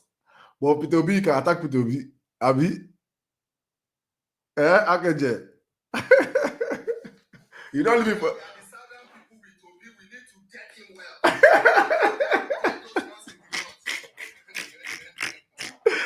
All right, let's go, Rekwasho. Thank you very much, my brother. Thank you. Thank you. People are saying you should open your camera, Archangel. That you should open your camera. I know you know open your camera, but let me bring in Abba. So Abba, so you wanted to respond, right? So no. Okay. Before I move on, please, guys, if you're joining us, Cripsy, welcome, my brother. It's been a while. I think it's a full house, my APC people here. No, sir. Please mute your mic, please. No vex. Abba is a co-moderator on the platform. Please, no vex. Machiavelli, you're coming right now. But before I bring in Machiavelli, please, guys, if you're enjoying the conversation, if you enjoy what we're doing here, remember. Dauda, oh yes, Dauda, I meant to know Dauda. How you want me to do APC back to back? You don't get conscience. You want here say thousands of Emir Sirdam live listeners enter comma. You want me to bring APC back to back? I suppose after Archangel, because my head now don't full. You guys wait for like 3 or 4 people first.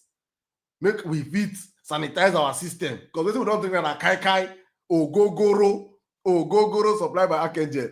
So we go wait. You see, Omojo them put it downstairs.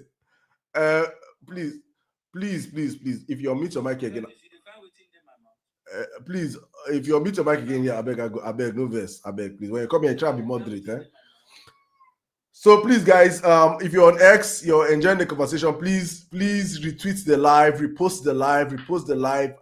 We should get to 1,000 plus as quick as possible. Repost the live, and if you're on TikTok, please share the live and also keep the likes going up. Let's get to 100,000 likes as fast as possible. That's the way we can grow this live, and also understand that we do this every weekday, 9 p.m. Nigerian time. We come out here, we talk about our country. Very, very important. I say this on this platform that I don't care where you support. I have my bias. I am a totally anti-APC, anti-Tinubu support person. But I allow this platform for all of our, as long as you're Nigerian, APC supporter, paid supporter, unpaid supporter, come out here. The greatest thing we do here is to make sure that Nigerians come out here and listen to both sides of the conversation. At the same time, Nigerians can sieve the lies from the truth, because Nigerians are actually the ones that are feeling the brunt of the Tinubu administration, or Nigerians are actually the one enjoying, like Archangel is enjoying. He said that that the Tinubu policies, he's enjoying it so much that he's flexing, and I see that is good for you. But Nigerians can sieve the lies from the truth. Very, very important. Somebody say, what of Peter Obi paid supporters? Let me now say this. If you're a Nigerian, if you're on social media and somebody tells you that Peter Obi pays anybody to support him, honestly speaking, and you believe, honestly speaking, now this is not an insult to you. I'm not insulting you. Honestly speaking, maybe now Nigerian mosquitoes don't to bite you. Something they wrong somewhere. If you believe that Peter Obi will pay people to support him, Peter Obi give you 1 kobo. You don't know. You be like say I don't understand that English of we know they give shishi. Yeah, this say thank you, my brother about This is that you know they give shishi. This is now my now no, it's real. Oh. A dime you know go see. You go tell you you're tell you that you're supporting yourself. Wait till P2B they send you. P2B is not APC. APC like propaganda, lies for Nigerians. P2B just allow you to somebody say, what about Deji? Deji's it's not someone I'm going to spend my energy on, but for those that know me, we know I've been talking about Deji for the past couple of years. Deji, if you have known Deji history, Deji is a paid clown. It's not today. Deji from the days of Jonathan. Maybe I'll have a special segment for people like them, Deji, but it's not today. This is not my topic today, please. He's just a paid clown from the days of Jonathan. And the ones that came and helped launder Jonathan's image when them Omar Juwas, them Ogundami Seas, them Bashar Ahmed in 2013 were destroying Jonathan's administration. Reno Mokri, late Doyin Okupe, Ruben Abati were in charge of Jonathan's media, and they were doing a very woeful job on social media. APC was decimating it. They were eating PDP up, eating Jonathan up. Then Deji came in. Deji was that guy they paid and hired him. He came in and tried. He now raised an army of PDP social media influencers that started fighting for Jonathan. That was how Deji rose. So if you don't know Deji's story, I will tell you Deji's story on social media. I know that guy like this in my hand. PDP boys. Deji and the current SSA on social media to Buhari and to Tinubu and Shegun Dada, they have actually put on social media, meet me at Sofa Lounge. They went and fought hand to hand. This was I think the pre-2015 election or after 2015. They fixed dates, make we fight one-on-one. They fight themselves. These are boys that they eat off politicians because they have rebranded himself. Unfortunately, that's Nigeria for you. Any criminal can rebrand themselves and turn to an angel of light. Machiavelli, please come in right now, my brother. Welcome. Sorry for keeping you waiting. Sorry, Machiavelli, no verse. Is every time your battery one day that you take? Don't be telling us about your battery. Sorry. No blame man. Machiavelli in Nigeria now. You know, say network light no day. People say that Peter Obi is paying us. Okay. You see my face. I'm proud of it. I come out every day. I discuss about Peter Obi. Why can't APC supporters be proud of their principle? Is it difficult to do? At least it explains the reason why a state governor said that people are taking money from both sides. That's why you just stay on platform and you don't defend. Ask this bandit Archangel now, why can he not open his face? It is because he's taking money from both PDP and APC. And both parties have been termed terrorist organization in Canada. But I rest my case. Machiavelli, come back with your fake battery. Machiavelli, before you come in, please, TikTok notification, please, on my platform. It's very important that I put it. I've not made this announcement on a very long time on my platform. On my platform, let me even block you right now. Please, on my platform, what I do not tolerate is bigotry. You can do your bigotry on other places. But when you come to this platform, we talk about Nigeria. If you don't like talking about Nigeria, please go on other platforms and do all this bigotry stuff. If you come on my platform and insult a particular tribe or do ethnic slur with a tribe's name, I kick you off. I don't entertain such nonsense on my platform. You people are part of the problem we have in this country. And for me, it's not, I do not entertain it. I don't agree with it. If you want to do it, go and do it where you are, not on my platform, please. So if you are a bigot, the moment you come to this platform, please keep your bigotry in your pocket and enjoy the conversation. If it is paining you, what you're hearing, you can insult the person as you want to insult them. But the moment where you begin insulting tribe or religion, we go fight for here, me and you. Thank you. Machiavelli, come in, please. Thank you very much. Thank you, Sirdam. I'm very happy that you brought me up as a concerned Nigerian. It shows that sometimes I can see that the democratic tendency is actually working for you. That's what democracy say. Talk your own, make I talk my own. And as an obedient Yuan, I'm a concerned citizen. You wanted to hear from my side as a concerned citizen, irrespective of that I don't support any political party. Now, this is the point. We have now been encircled with sycophants and people who just not understand how laws work and how countries actually grow their economy and how the government is supposed to go. Like what one of my brothers said. He said he's a farmer. Of course, we understand. Sorry, Machiavelli, I'm going to just 2 seconds. Please, guys, I see all your requests. I'm going to bring you guys up when I'm done with other people. But go on, Machiavelli. Okay.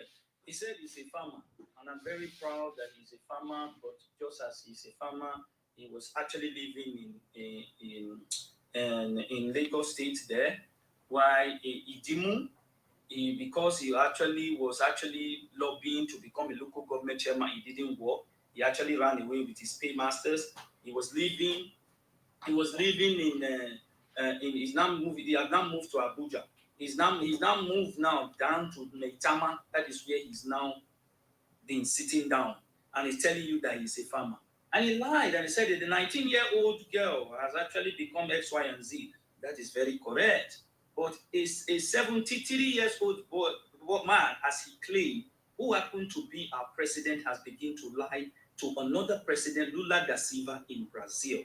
This is very, very, very, disgrace. That no corruption in my country anymore since I came into this administration.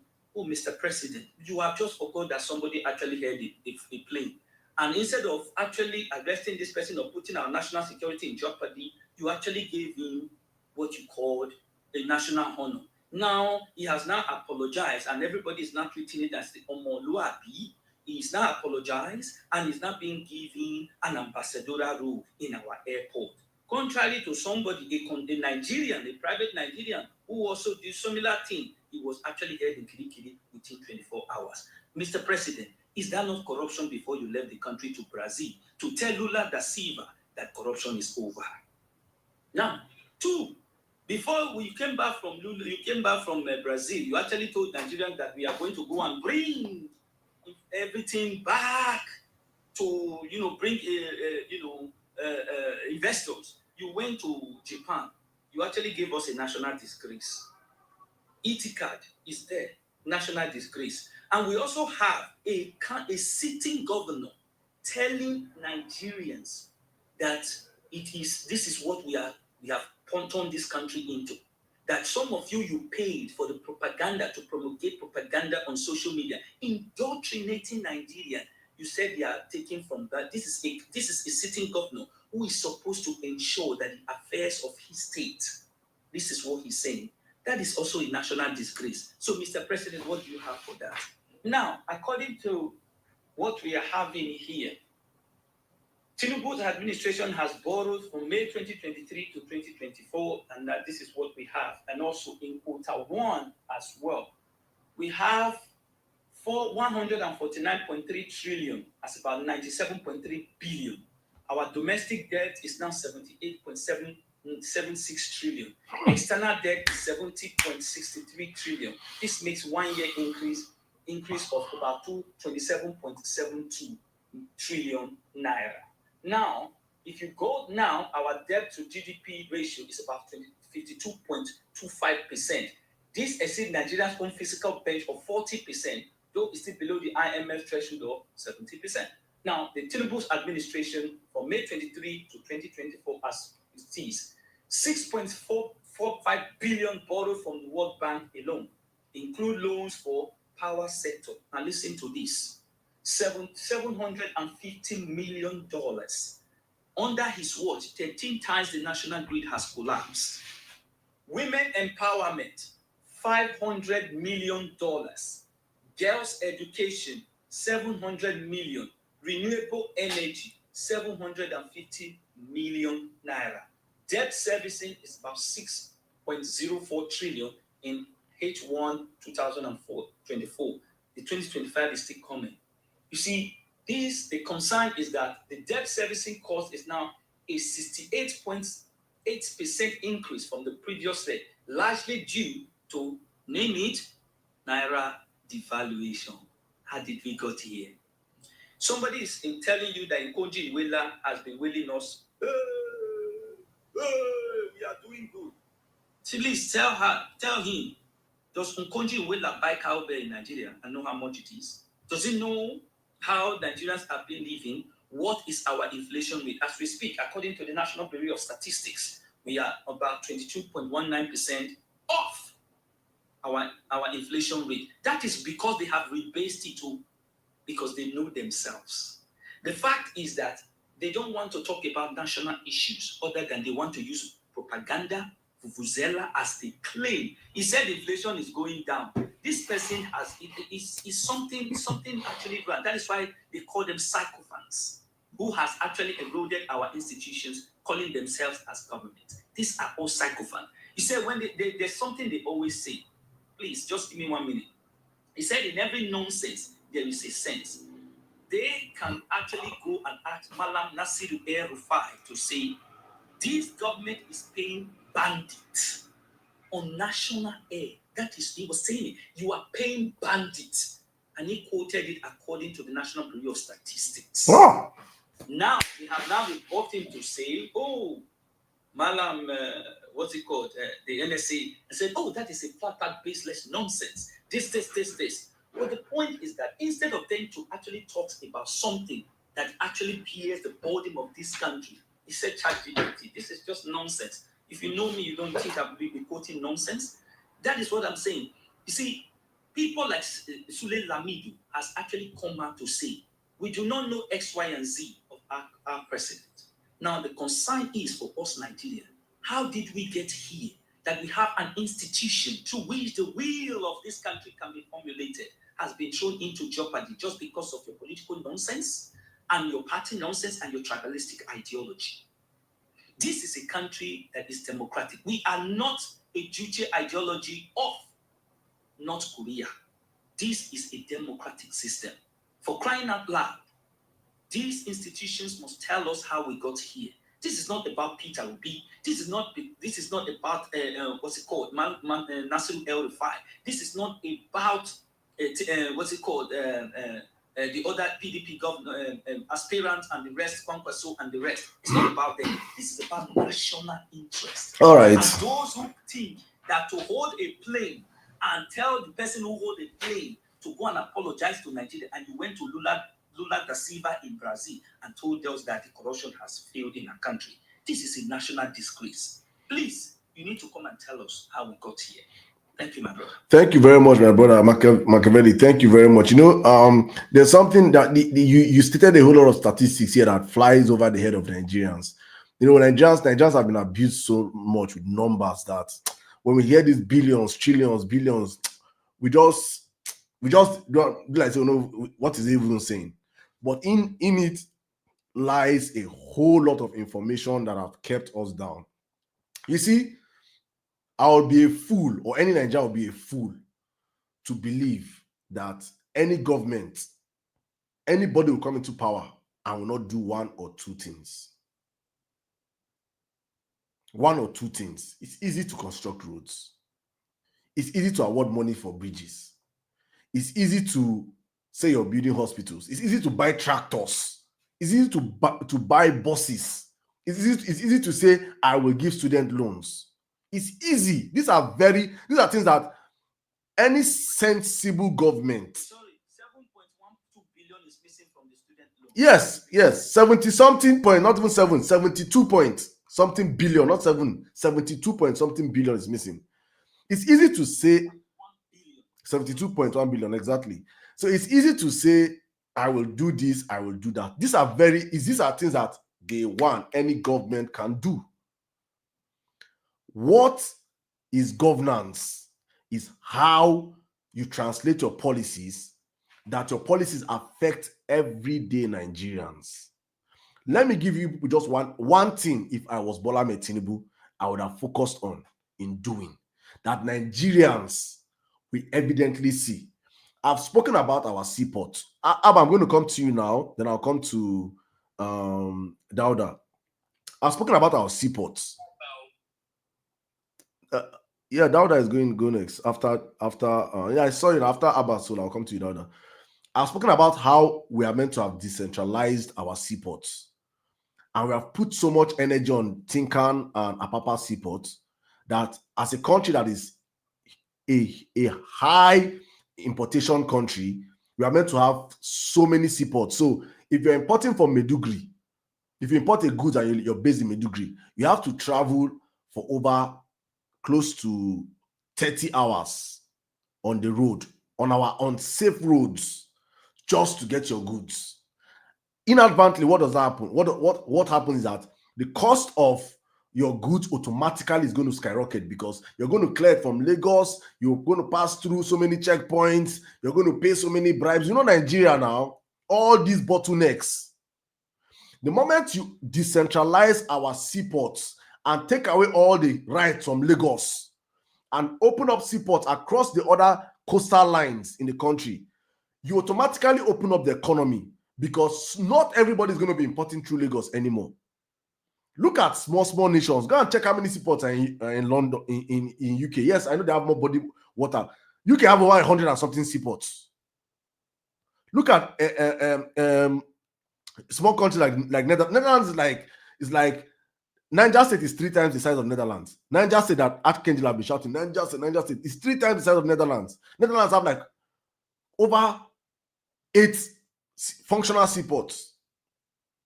You need functional seaports and these are countries that produce. Then you're an importation dependent country. You just have 2 functional seaports. You're not going to work. And if Tinubu had set his eyes on, let me decentralize the ports only as one of his major projects, you will see the result in 2 years' time. Let's go to healthcare. Nigeria, we produce one of the cheapest sets of doctors and nurses in the world. Education across in this is relatively cheaper in Nigeria to be a doctor than in other parts of the world. True. But what happens is that after we produce these doctors, we export them to other parts of the world. Turkey, as it stands today, Turkey is known for something. You want to have a hair transplant, you're in Turkey. Surgery, you're in Turkey. You want to have your dentition done, Turkey. Turkey have health tourism that is championing Turkey today. Turkey don't have better doctors than Nigerians. They don't have better nurses than Nigerians. The only thing that the government understood what they can do in creating a sector that the whole world will come to Turkey for. And Turkey are benefiting from it. Why have Tinubu or APC in the space of 10 years not replicated such feats? Because these people that we are dealing with, they are very little-minded. They do not see beyond their nose. They are just there to loot. They don't think for or care for Nigerians. So I'm just giving you guys just 2 sectors that and we have the capability to do these things. Imagine Nigeria being the health tourism headquarters of Africa. People will fly into Nigeria just to come and have cheap surgeries because we have doctors. But even our president and his family and his politicians all go abroad for healthcare. So there are so many things that could have been fixed, or that Tinubu would have been doing in 2 years. That I myself, I'll just keep quiet. But look at what Archangel is coming here to promote. Flights. You can now fly airpiece from Nigeria to Brazil as achievement. As achievement. You can now student loan as achievement. Come on, man, we can do better as a country. How about, so you want to come in right now? Should I skip? Or when you want to come in, let me know, my brother. Let us hear some more nonsense. Okay, let's. All right. Dauda. No, Dauda, wait. Let me bring you. Hi, APC people are full here. Oh my God.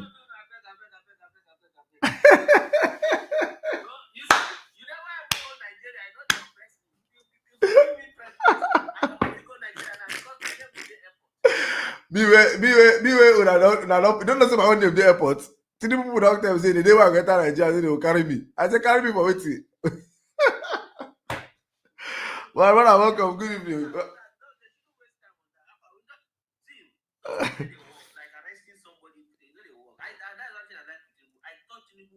Tinubu is a dictator. Don't even say that. The amount of journalists that have been arrested in 2 years under Tinubu, no president in our history have they arrested people like that under.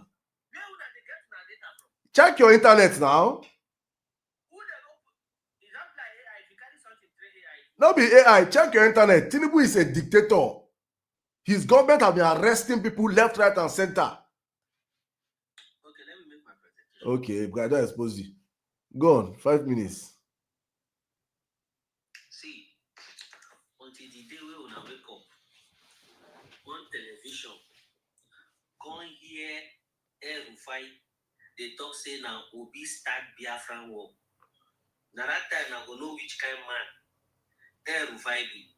When I just on television, no, because Rufai in go deep serious. Born in faith, they say, did you know Obi that started Biafran? That time I go say, come on, that I don't sound you. If you see chief propagandist, these people will go do propaganda say Jonathan don't they raise snipers for his house or go they spread the news for not. There's Jonathan they raise snipers. Don't attach her with Boko Haram. Now the Alpha will come out, come talk say he was the one they were paying back the not attack. I listened to that interview with my Koro eye and Koro ear. Under which party? Where Rufai they talk am. And that Rufai now on the open his mouth say, I never sponsor money, I never pay. Oh my God! And you are using him as a source. Rufai. No worry.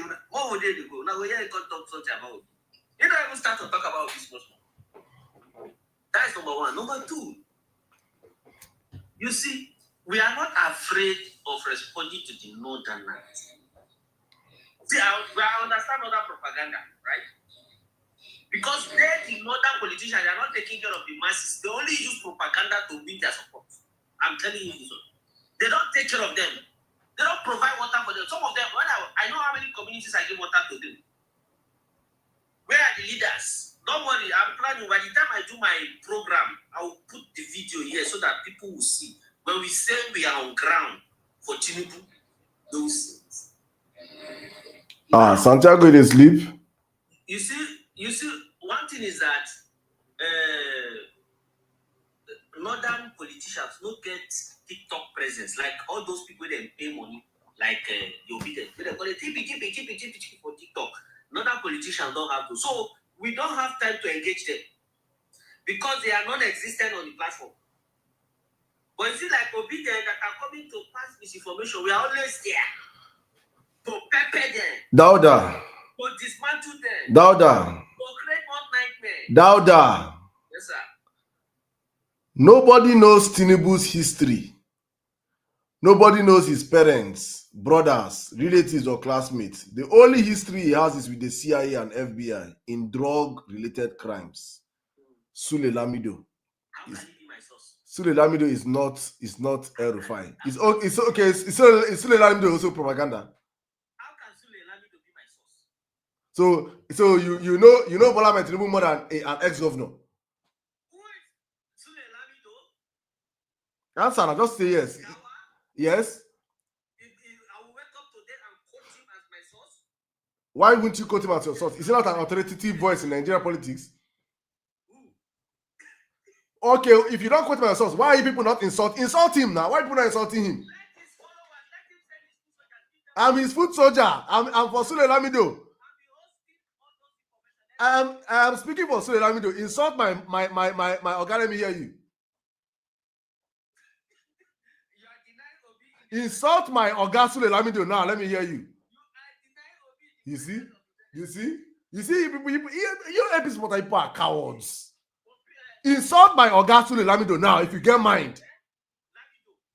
Insult him. Lamido, what electoral value does he have in Jigawa that he lost Jigawa? You say? What electoral value does he have in Jigawa? Insult him now. Forget intellectual. He does not have.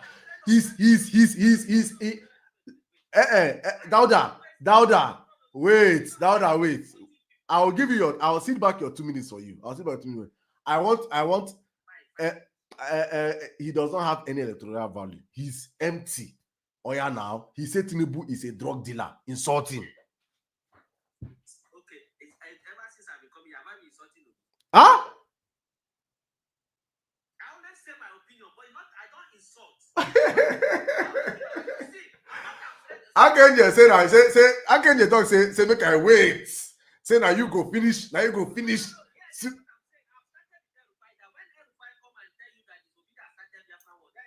So in essence, you say El-Rufai is a liar, right? What does Sule Lamido do? Sule Lamido, I don't even see what electoral. It's not even a man.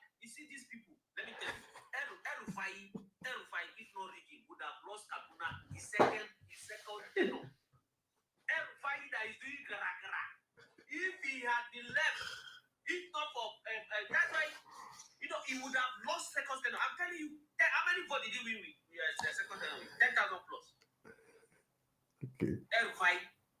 What? Tinubu lost Kaduna under him. Who is he? Tinubu is a disaster. Tinubu lost everywhere. It's INEC that gave him results. Don't blame El-Rufai for Tinubu. Tinubu was rejected across the country. Even in his state, he lost Lagos. He lost Osun State that they claim he came out from Irabiji. Tinubu lost everywhere. Tinubu is a, don't even blame El-Rufai. El-Rufai tried. With 5 minutes, I'm going to give you, let me give you 3 minutes. Let me give you extra 3 minutes. To please give us on Tinubu fake statistics, please. Obi said he's going to turn Nigeria from consumption to production. Is it a good thing or a bad thing? Highest importer of tomato and ketchup. Is it a good thing or a bad thing? Why are you not talking about? Peter Obi is not even. Peter Obi is not on my. Peter Obi is not. Dauda.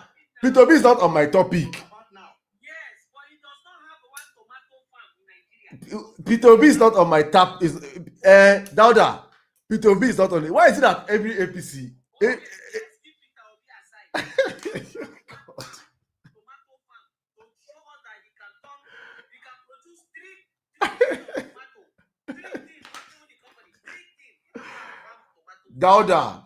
Peter Obi is not the topic now. Go on my topic. Move away from Peter Obi. Hi. Peter Obi. This guy they Peter Obi for 3. When Tinubu said corruption is because the two major corruption that divided Nigeria was oil subsidy and forex manipulation. They are gone. That's why there's one guy called AJ that moved from one platform to another. They're trying to discredit me. That guy have been into forex. If you ask him what do you want Tinubu to do for you to support him, he say you want Tinubu to bring back forex. I say nah, we know where you are going. They are the ones suffering. Now the observation is that we should decentralize our ports, right? Good idea. But all that submission is towards the enhancement of an importation economy, which Tinubu is dismantling. Tinubu is killing. See, Tinubu, if you look at the people crying. Clap for him. Who is that? You see, if you look at people that are doing oil subsidy, forex, and importers, they are the criers in Nigeria right now. They are the most dealt with in Nigerian economy. Importers, oil smugglers, subsidy people, and then Dauda, you have 44 seconds. But let me just help you and educate you quick so that you don't take this. You see. Wait, no, wait. I just want to. I really want to help you. I really want to help you on this one, right? It's very important because as you say this thing now, one of your supporters said clap for him. That shows how misinformed you probably are. And it's dangerous to our society if people think the way you think. Ports are not just for importation. Ports are also for exportation. Please, very, very, very, very, very important. Okay, your boss is calling you. Please answer your boss and come back. This is for the majority of Tinubu supporters that don't understand basic how you grow an economy. Basically, when you have a port, you just don't import through your port. You export also. Very, very important. So for a country that wants to produce, you also think of exporting. Nigeria can be the giant of the world when it comes to feeding. We can feed the world, actually. We have the capability to feed the world. When you now get all these your products or your agricultural produce, how do you send it outside? When you go to Europe, just go and check behind the label of all your vegetables in Europe. Many of them come from Kenya. All your pears come from Kenya. Your bananas come from Colombia. They export these things. So economy, ports is not just for importation. It is also for exportation. Tinubu, open up your ports. Open up the ports so that Nigerians can stop depending on just Lagos State. But you people do not understand this thing. For you people, it is all cruise. In fact, Tinubu said that Lagos is not a southwestern state. Tinubu is the one that is saying it right now. That Lagos is not south. He said that Lagos in his map. Let me read what he said in his map before I bring up the next speaker. Let me read it for you people. It's not me. It's Tinubu. Tinubu's map. He said. Let me read it. He says southwest, 604 billion, excluding Lagos. Excluding Lagos. So Lagos is not part of southwest. Especially for all those that come out and start shouting. They say that they say Lagos is no man land. Tinubu have come up to say right now that Lagos is not part of southwest. When I don't see him, no wahala. No, I can't don't say it's propaganda. See it here now. See it here. It's in Tinubu's this here. It is in Tinubu's official page on X. Go and check it. It's not me saying it. Please, I don't do propaganda. You know me, I don't do propaganda. Tinubu says, yeah, Southwest, 604 billion, excluding Lagos. Because Lagos alone has spent trillions of Nigerian budget. Now, Lagos being alpha beta, and then put in pipe, where they use siphon all the money they steal from Aso Rock. So excluding Lagos. So Lagos is no longer a Yoruba land, according to Tinubu. I did not say it though, that Tinubu talker. Let me bring in the other fellow. All right, Juice.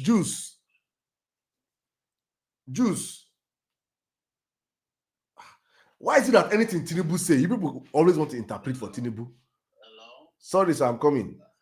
Hey, Tinubu supporters, why people have this penchant for interpreting? Tinubu will say something. Tinubu came out went to Lagos and say, no more corruption in Nigeria. Dauda came here and told me that no, he's saying that not us. He's talking about two sectors, oil subsidies and this thing. Tinubu would have said there's no more corruption in the oil subsidy and forest sector, but he said there's no more corruption in Nigeria. The same thing that he have come out and said that projects done in the southwest, he has excluded Lagos from the southwestern states. You're not trying to explain to me, Akenjen, again, what Tinubu wrote. Hi. Juice, please, you have the space in 5 minutes. Welcome, sir. All right. Good evening, everyone. This is not my first time for this platform. I was just browsing through. George again. Welcome, sir. I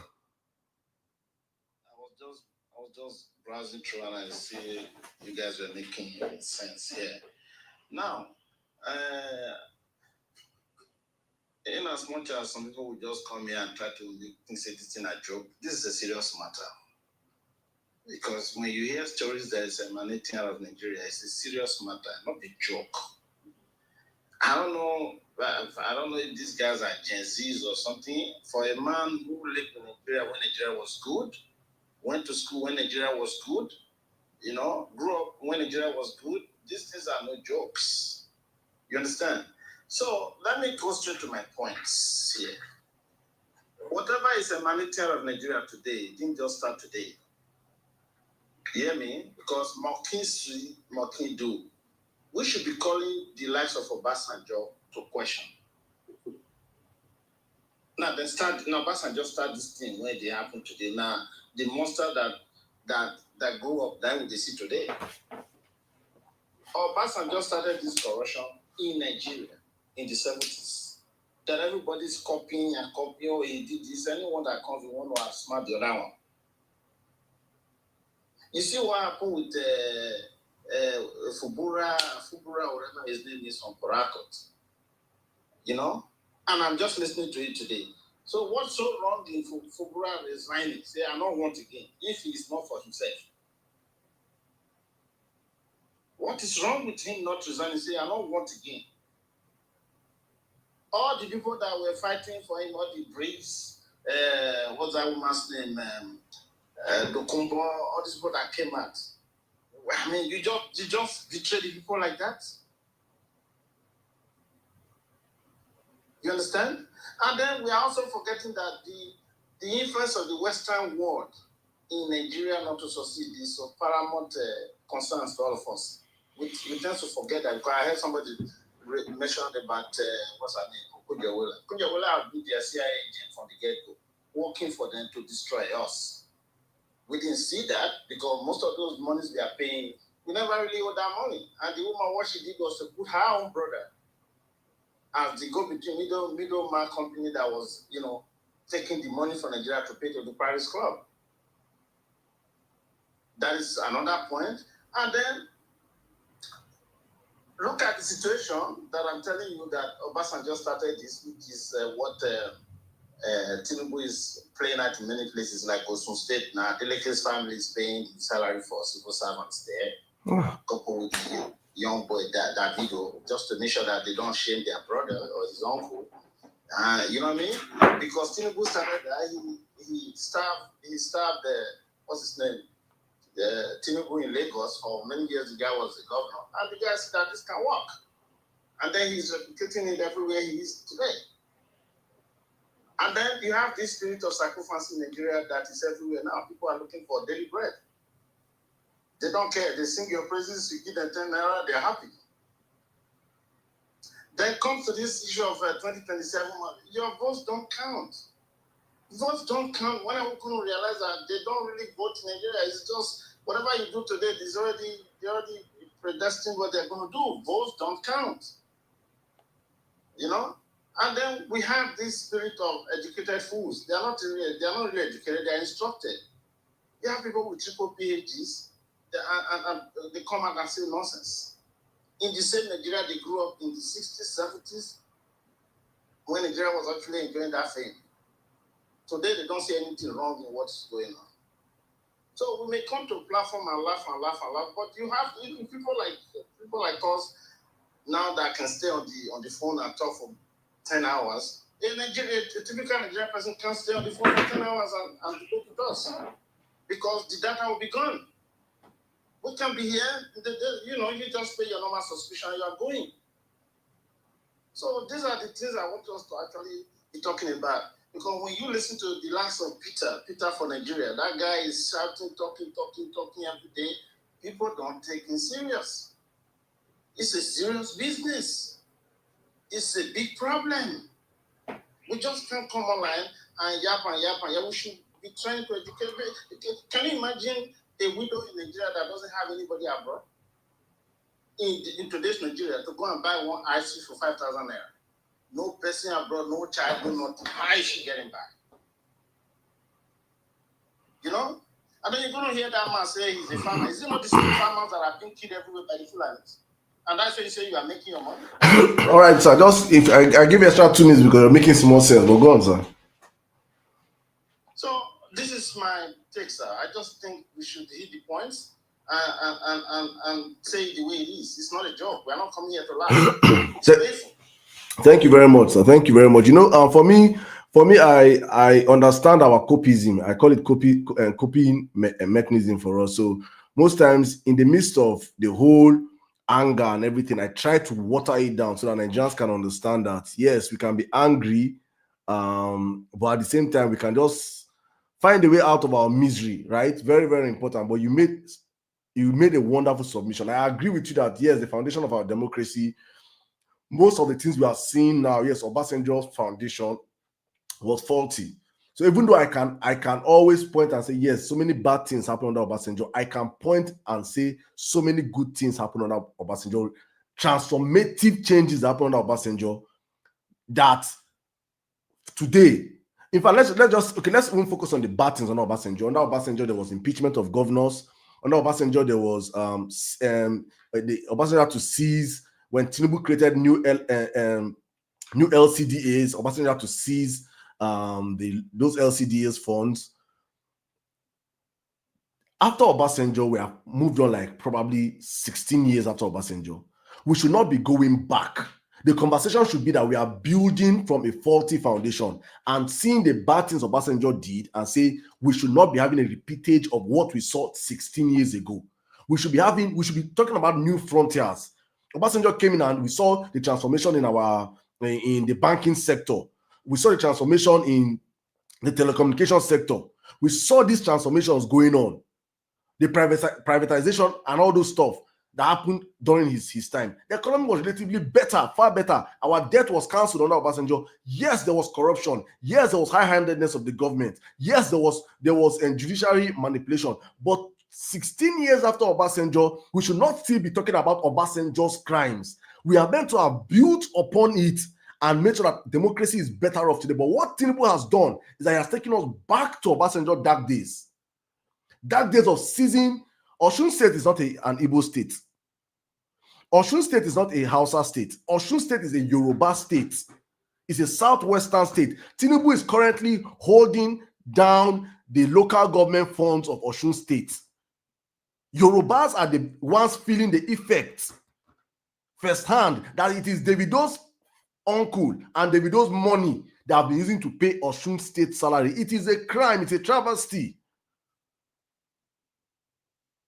So we should have elevated the conversation from Obasanjo's days. And if that nobody, I'm not going to hold Obasanjo accountable because I don't have the capacity. It is meant to be the government of today that say, okay, let's go back to and open up the files and hold these people accountable. And what can you hold Obasanjo accountable for today that you have not done worse? Obasanjo removed governors, you have removed the governor. Obasanjo seized local government funds, you have seized local government funds. You have even destroyed the economy than Obasanjo did. So Obasanjo is like heaven to the current hell that we're in the country. That's facts. But the other thing you said, and also you said votes don't count. I do not agree with that. If vote don't count, they will not spend billions and trillions buying votes every electoral cycle. APC are currently taking us back to the days whereby votes are written. That is my anger and pain with Bola Ahmed Tinubu's government. Is that Bola Ahmed Tinubu, for his so-called acclaimed, I am a democratic person, he has come in and he's destroying the tenets of democracy. The judiciary is not independent. The legislators are not the legislative arm is not independent. In fact, if Tinubu enters the Senate House, they will not sing national anthem. They will sing on your mandate anthem. He's an egoistical leader that he believes that they have to praise him in the National Assembly. Under Obasanjo, we saw senators and the Senate, the House of Assembly challenge the presidency. It's what you're meant to do. These different arms of government are meant to checkmate each other. They're not meant to be, they're meant to work in tandem, checkmating each other, not being friends. Whatever Tinubu says, Apabio, the drunken clown, will just sign it to law. It is not democracy. So that is my pain with APC. APC is destroying this country per second. And anybody that is sensible enough will see what I'm saying is true. Because what they fail to understand is that power is transient. Tinubu will come and go. If Jesus Christ have not come, as a Christian that I am, if Nigeria continues, somebody worse than Tinubu will come. And what are you going to tell me if Peter Obi become the next president of Nigeria and declare state of emergency in Lagos State? What will you say? APC supporters, the bed you're laying today, you're building today, you will lie on it one day. Very, very, very simple. Thank you so much, Juice. Santiago, I don't know if you can hear me right now. Please come in.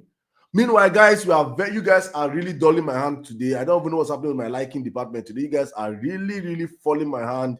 We are meant to have done 100,000 likes by now. I don't know why you guys are not power tapping. Very few people are power tapping this live, which is very, very, very, very bad. You guys are behaving like APC supporters here, man. I don't know what's happening. You guys should give me my likes, man. I need my 100K real quick, huh? Real quick. But let me run to, thank you so much, Juice. Santiago, can you hear me? Santiago, Bly say you don't go sleep. All right, Cripsy.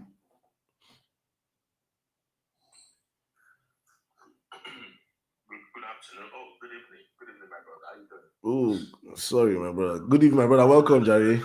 It's been a while. How the Nigeria transformation program they go? It's been a disaster under your man, but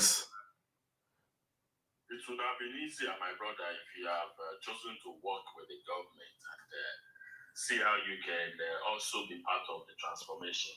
But you rather just want to stay here and I don't know. But you do what you like, oh my brother. Chrissy. Yes, my brother. I'm listening. I have been here. Please, Bodman, please request the mic, please. Chrissy, I have been here. I have proffered solutions to this government. If Bola Ahmed Tinubu's government truly cares about Nigeria and want to fix this country, it is not difficult. To fix Nigeria in 4 years is very, very possible. You just have to be willing to really want to work. But Tinubu's government are not ready to work. I have said here right now, I said, just Tinubu tomorrow wake up and say, I'm decentralizing the ports and watch as our economy, and just set in little laws, break down those bottlenecks of when you import something or export something, you have to all those exorbitant prices, payment, break all those things down. Watch as your economy will improve. Focus on, I give you just key metrics. Focus on turning Nigeria to a tourism sector. Is he not doing any of this? He's not doing any of this. All he's doing is paying giving student loan. My brother, where have you been looking, brother? It's really concerning. Which of the ports are functional in Nigeria? Okay, just tell me what Tinubu have done towards any of the ports, please. Brother, we're not going to start from the ports. Okay? We can't just start from You asked me what I say he should do. No, Crispy, I've not started your time. I've not started your time. I'll come to your time. You asked me what I think. They are in governance. There are things they call low-hanging fruits. Those low-hanging fruits are things that you can just do immediately, and Nigerians will see. Machiavelli, please request the mic. I'm going to bring you back up. These low-hanging fruits are things that you will do, and Nigerians will feel the effect immediately. The same way he came in and said subsidy is gone and the economy crumbled. It's the same way that these things he can do it. It's not, I'm not speaking from, see, if Nigeria works today, I will benefit from it, you'll benefit from it.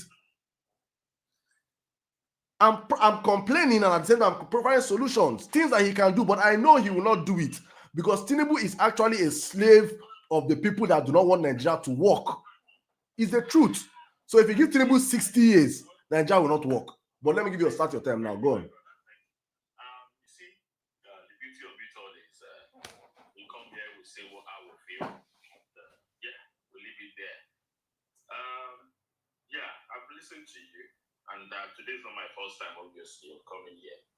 I love to come here to listen to you and just to, sometimes to really study you and some of your, your speakers that are on the other side, to really understand if they usually make up their own statistics somewhere, or I don't know where they get the statistics from, because there was one person, I'm not going to mention anyone's name because I don't want the back and forth, who was reading a whole lot, was saying nothing. This administration came in at a point where everything has collapsed. The whole justice system gone, the whole, there was nothing working really. And, we've just been using short-term solutions. All the presidents that have ever come to that country, they've just been doing short-term solutions, or give the people some money, or share some people with some money on the street, or give people food to eat. We need to move past that. And I think these policies that our president has come with, you guys are not paying attention to them. And that's one of my grounds with intellectual rooms like this. Because as intellectual as it should have been, I see that people are not always bringing in facts to actually lead the people in the right direction. And, when they sound intelligent, it's really hard to stop that person from talking. And even if the host is also with them, it will be harder. So the propaganda will keep flying. And the bulk of the Gen Zs who probably don't have much time, because with due respect to them, they are humans and have not yet to castigate anybody. Unfortunately, some of our young people don't make any research. They don't read any books. And it's everything they hear from Sirdam that they will swallow. So, Cripsy. My brother, let me finish my time. Oh, yeah, finish your time. Go on. Go on.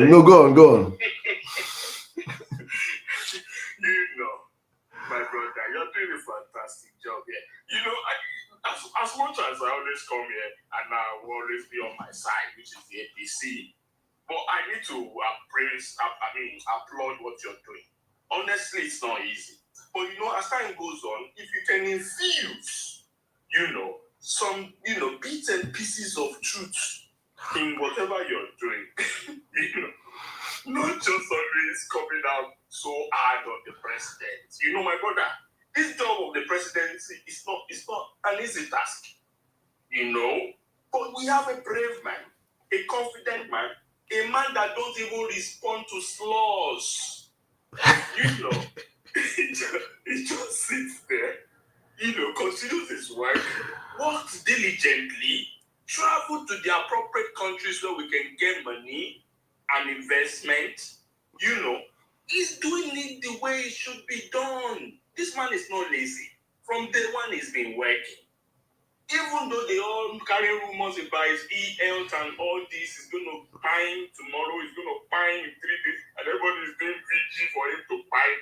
This man is so strong.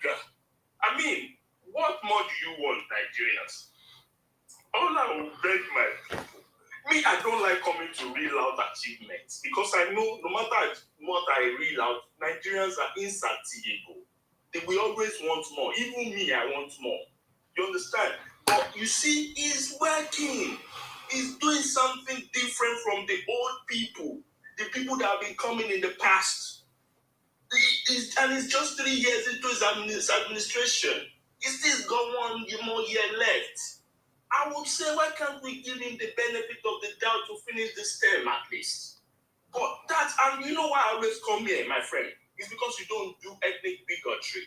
And I love that for this platform. You understand? And please continue in that direction. Well done, my brother, and God bless you. And my brother, you see, when I have small coin, we go do small game, boss game. Make I do you well, my brother. My brother, do me for anytime I come here, I go climb stage. Thank you, my brother. Thank you. But I want to ask Cripsy. You don't say you don't use time stroke me here. But let's get serious. Tinubu went to Japan. And he said something that, for me, I've always insisted to fix Nigeria. The truth is that it's not just the government's job. It's going to be a public-private partnership to actually get Nigeria to the status where we have to be in the Community of Nations. Facts. The government have their role, and what the government is meant to do is actually meant to create an enabling environment for Nigerians or for the public, for the private sector to be able to come in and invest like it's done across the whole world, across major countries in the whole world. Government has no business building infrastructures.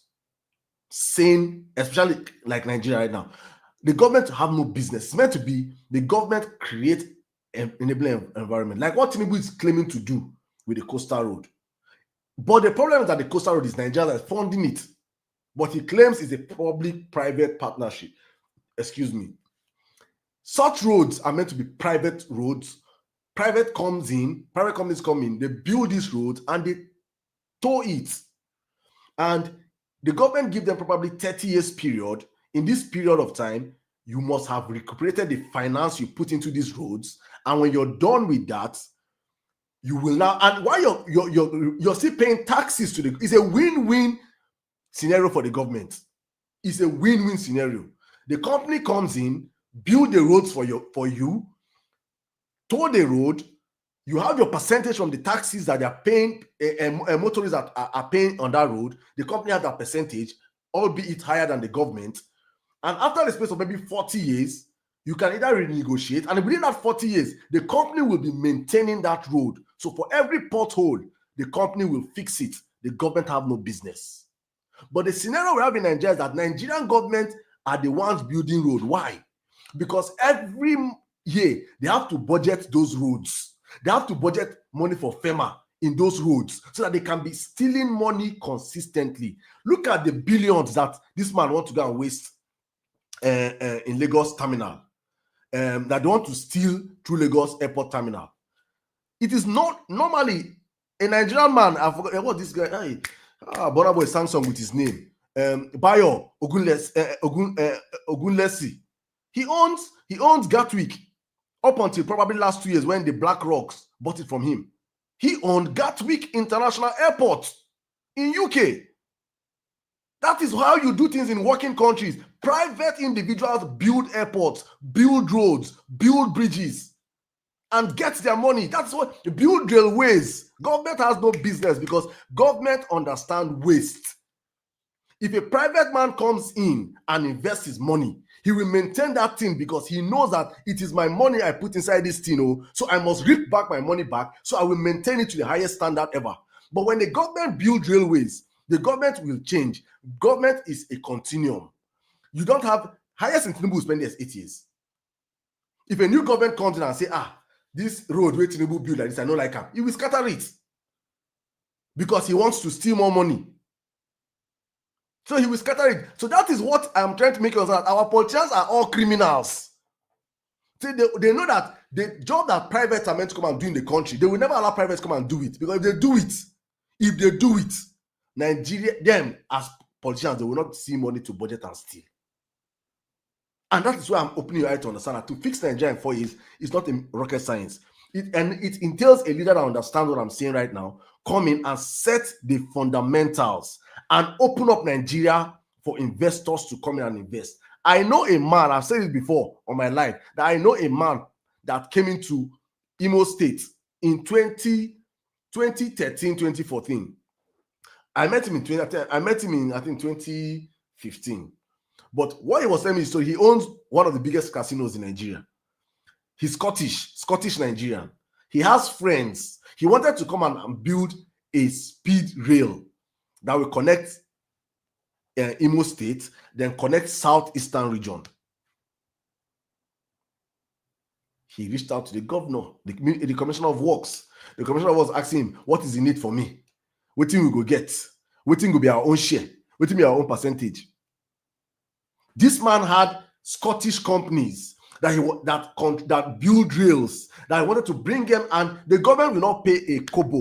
All they need to do was to, because actually the federal government will fight against it.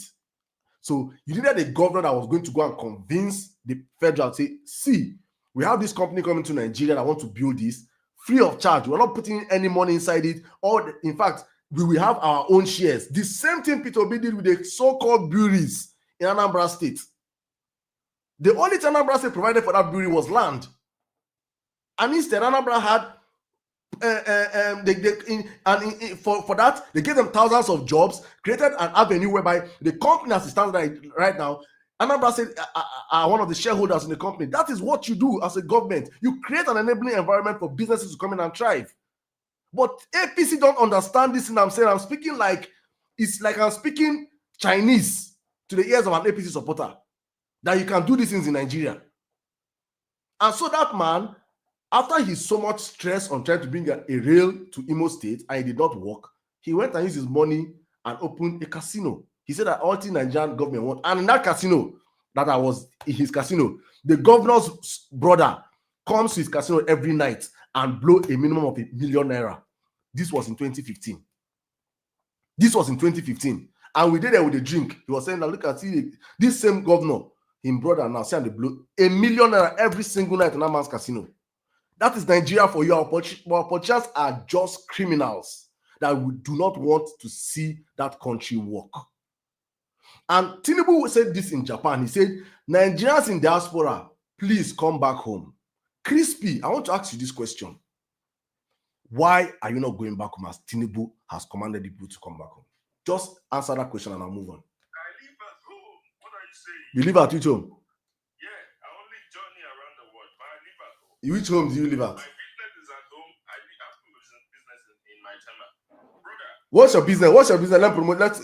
Your business is not for people on social media. I'm a full-fledged Nigerian. Okay? So it's not a matter of where I live or whatever. But you know, brother, it would be nice if we eventually becomes president and I'll be on your platform holding him accountable too. So it's an opposition thing. So I get it. I promise you, I'm not even saying I promise you. That's me. If you know me, ask somebody around me. If so are you saying Obi was the one now all these things you're saying? If Obi 100%. Let me give you an instance. Let me give you an instance. We have more wealthy Nigerians in diaspora than Nigerians in Nigeria. Do you agree with me? Yes or no? Crispy. We have more wealthy Nigerians in diaspora than Nigerians in Nigeria. Do you agree with me? Yes or no? I do not agree. You do not agree. It's just for a particular party, it's something private I would not want to disclose. But yeah, I don't agree. I'm not talking about stolen wealth. No, I don't. Yeah, whatever wealth it is, we can't trace people's wealth anyway. So, yeah, bro, let's just leave it like who is more wealthy. I'll tell you. In fact, even if you want to even talk about stolen wealth, or not, I won't call it stolen wealth, illegal wealth. You have more wealthy Nigerians in diaspora than Nigerians that are home. That's on paper. It's not on paper, it's reality. Yeah, I have a reason for that, which I don't want to go into. It's reality. I'm not. Our political class are very, very greedy. They know how to steal it within their circle. The Nigerians that we have in diaspora, that have done well for themselves over decades. We have multi-millionaires in dollars, Nigerians. If Burna Boy never sang about Bayo Ogunlesi, many Nigerians never heard about that man before. That's the mistake we make. But you see, I'm coming. No, I'm serious. When you go to maybe it's debatable. When you go to the healthcare sector in America, some of the biggest doctors, some of the biggest hospitals in America are run by Nigerians. When you go to Silicon Valley, some of the top tech executives are Nigerians. When you enter all these countries, Nigerians are positioned in so many places that the power in the diaspora, if we can have 50% of diaspora coming back to Nigeria, if 50% of diasporans bring their wealth back to Nigeria, Nigeria will transform in the space of in a very short period of time. Do you know why that won't be possible? Because let me now tell you why it will not be possible. Okay. It will not be possible because Nigeria is a corrupt land. Our institutions are not functional. There's no rule of law in the country. Nigeria is unsecured, so nobody's going to bring in their wealth back home. If Tinubu has fixed insecurity in Nigeria, if Tinubu has fixed the banking sector in Nigeria, let me give you an instance. Indians in diaspora, Indians get paid today. They send their money the next day back to India because they trust that their money, if they convert it from euros or pounds or dollars to rupees, it's not going to be fluctuating like our naira. Which of the Indians are you talking Indians across the world now. What are Indians am I talking about? I have Indians around me. What do I say? This is ask. I don't know about you though. I don't know about you though. No, we are doing horribly bad. Christy, don't do that. Christy, no. You want to call Pakistan? We don't want to go into all that. You see, me, I don't like doing comparisons. See, I don't like using all these countries to compare my country. Where do you want to compare? How do you compare yourselves? How do you compare growth? We have a different rates at which we can grow, and we have a different issues in our different countries. So at the end of the day, no matter how you want to compare us with any country, which I'm not going to mention any country, it just doesn't make much. It's not going to make any sense to the person you're calling their country to. If an Indian man is going past this room now and he's listening to you, using India as a yardstick, I know you're not really doing that, but he's just going to be laughing at you because he's thinking in his mind that does this man even know the problems I'm facing in my own country? Indians. No. Chrissy, please don't get it twisted. I'm not saying Indians don't have problems. India has problems. India used to be the poorest nation on earth. Nigeria have overtaken India as the poverty capital of the world. Are you aware? Under APC. Of course, we know these things are happening statistically. But okay. That's why we can't compare ourselves with anyone. Because you see, as much as you want to do that on your platform, people like to That's fine. But you know, what's going to be the end product of what you're doing? You understand? You're going to be finding more hatred for the presidency. Okay. No. You see, no. Cripsy. We have to learn how to distinguish between criticisms and outright. I've not said anything that is a lie. I have criticized Bola Ahmed Tinubu's government because I want him to do better. Because if he does better, I will benefit from it. Okay, we can leave it at that. And he's not doing it. Tinubu made a clarion call and said, Nigerians in diaspora, come back home. I should have expected that 2 weeks post that call that I will see his buddies in diaspora. All of them are hiding in UK. We say with videos, yeah, man, I'm going back home. Tinubu is calling us back home. I would have expected them to go back home. But why are they not going back home? Well, maybe he just made that statement to all Nigerians. He wasn't making the statement to Baptists alone. No. It's to all Nigerians. Nigerians living in diaspora. He didn't say Baptists to come back home. That's one of the things we need to stop doing. Cripsy, you're not Addressing Nigerians. Yes, he was addressing Nigerians. He was addressing Nigerians, right? And me and people that think like me in diaspora, we are never going to come back home under Tinubu. Okay, that's fine. So people, I'm not asking. No, wait now. I'm not asking people that support him, that believe in him from diaspora. Why are they not obeying that call? Yeah, you are the one who is doing these classifications. The president, when he said it, he was addressing the entire nation. Well, entire Nigeria, all the Nigerians living in diaspora. Including Baptists, right? He didn't put a clause on it. He didn't say only if you're a Baptist or if you're an IPOP or if you're No, but including Baptists, right? Nigerians. So why are Baptists that believe in his government not coming back home? I believe Baptists that believe in what he said and who have the because you can't just, for you to leave a country and go back to Nigeria, you need to put plans in place. You can't just leave. You have responsibilities here too, right? Let's say in the next 6 months we should start seeing Baptists coming back home, right? You will see people Okay. back home. Okay. Join. Obi what? Good night, my friend. Thank you very much.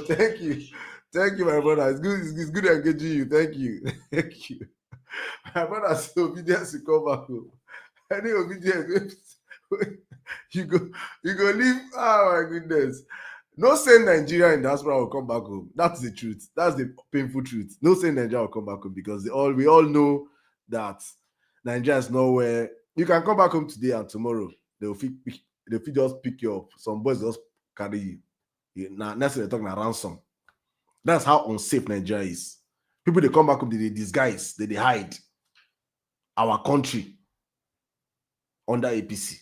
You cannot travel by road. There was a time in Nigeria that night journey. I myself, growing up in Plateau State and schooling in my university days in the East, night bus. You don't enter bus on night. Boom, morning, you don't do night mile. There was a time that night bus, the nightlife economy of Nigeria was booming before APC came to power. APC came to power and our nightlife by them born you were making internet bus for Nigeria now. You go talk to Suya. They go use you do Suya for highway. Ritualists, kidnappers. There is nowhere that is safe. Our highways have been hijacked. This is the reality of APC under Bola Ahmed Tinubu. And this is what people don't want us to say. We have to tell Nigerians this truth. These are the issues. Then you now want to enter flight from Lagos. APC, I suppose, Chrissy, I suppose they swear for APC. I don't even suppose they talk. I suppose they swear for APC. I entered flight under PDP. Last administration, I entered flight 12K. 12,000 naira Lagos to Abuja. 12K. They get student price 8K. Come on. Now Lagos to Abuja, they get 100 and something thousand naira. Haba. And if Nigeria complain, I say no, we should not do. No, now come on. Let's do this. Let's help ourselves. But guys, we are close to 100,000 likes. What's happening, everybody? Let's power tap, man. 5K arrow. Thank you. See people say 5K self arrow. APC don't scatter this country. 10 years of our lives. Do you know what 10 years is? Go and look at Dubai from 1990. Check Dubai from 1990 to 2000. Check Dubai from 2000 to 2010. Go and check China from 1990 to 2000. Any inferior product in the world was called China.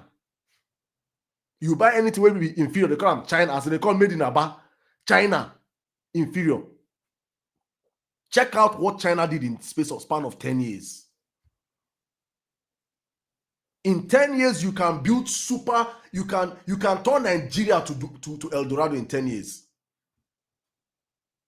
Because we even have everything to grow. God has blessed us amply with. We have human resources. We have the mineral resources. We have the working force. See our young boys and girls now. Our young boys now are Yahoo than they do. Our young girls now are Shawu than they do. That's what APC have turned the country into. The people that should be working in a space of 2 years, Nigeria should be a construction site. Infrastructures growing up everywhere because private firms are coming in. Because let me explain this to many Nigerians. The greatest gift Nigeria have that any investor will want is our population.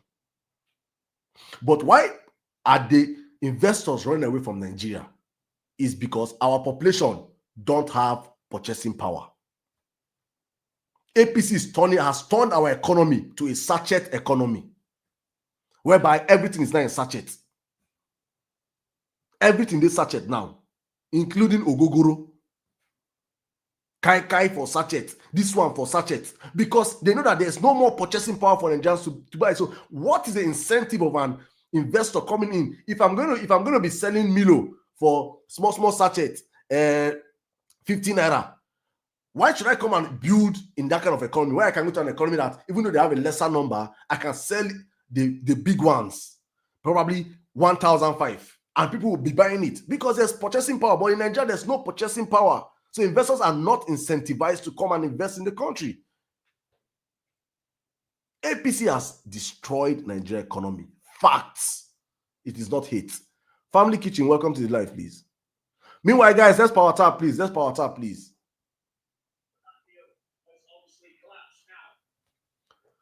Family Kitchen, can you hear me?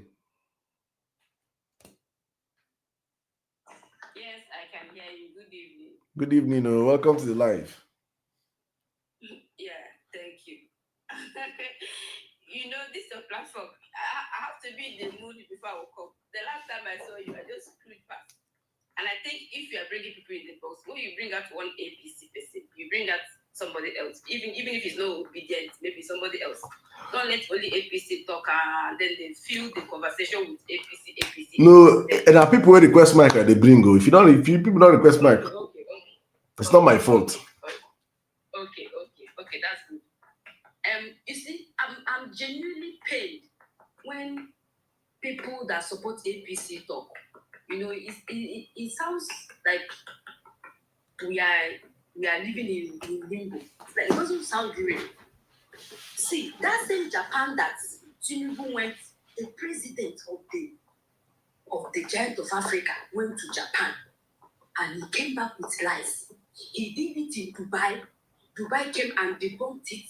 He went to Japan and did the same thing. I mean, Tinubu is the president of Nigeria for not crying out loud. How do they cook up these things and then present it to 200 million people? And then they think the thing will just disappear in thin air. Nobody will know about it. Nobody will talk about it. Tinubu only know how to campaign. That's what I tell everybody. He has zero skills of governance. Like I said, all of them are turned to contractors. Everybody is building roads, is constructing roads, 4-kilometer road, 13-kilometer road. The governors are doing road, the president is doing road, everybody is doing roads. See, when you want to transform Nigeria, like P2B will always say, it is not a rocket science. Even you, Sirdam, if I give you $1 million right now, I am very, very sure if I come to ask you what that 1 million has yielded for you in 2 years, you give me results. If you are not able to do it, it means you are a fool. It means you are totally stupid. But if I come back to you after 2 whole years, even if you give birth to a child now and you nurture that child for 2 years, you are able to send that child, hey, Miracle, go and get me this slippers here, and the child will go and get it for you. So I don't know why they are feeding us on excuses, giving us reasons why we should support Tinubu. There is no physical and evident thing Tinubu is doing. That is the truth. And it's not because I hate you. I don't hate Tinubu, but why would I hate Tinubu? Tinubu is not my father. Tinubu is not my brother. Why would I hate Tinubu? Why would I also even like Obi? I don't even like Obi. I like his principle. I like his antecedents. I like what Obi has done. I don't like him personally. He's not my boyfriend. He's not my husband. He's not my brother. Facts. So it's not about Tinubu. We don't like it. See, El Salvador was the worst country on earth. El Salvador used to be the worst country filled with gangs. It was so gang that people don't visit El Salvador. But the president came under 2 years, and he has turned the country to the safest country in the world. This one is anybody can Google it. Under 2 years. Look at what Alex Oti is doing. You see, when they come and talk, honestly speaking, I'm not kidding, and it's not insult. I think that there is something going off in anybody that's supposed to this, especially this Tinubu government. And when they say Tinubu came and met the cabinet government, Tinubu and Buhari are the same people. Tinubu came out from Buhari. So if I give birth to a child right now and I call that child with my surname, so will my child answer your own surname? No. It's me, my name that the name I give the child is the thing.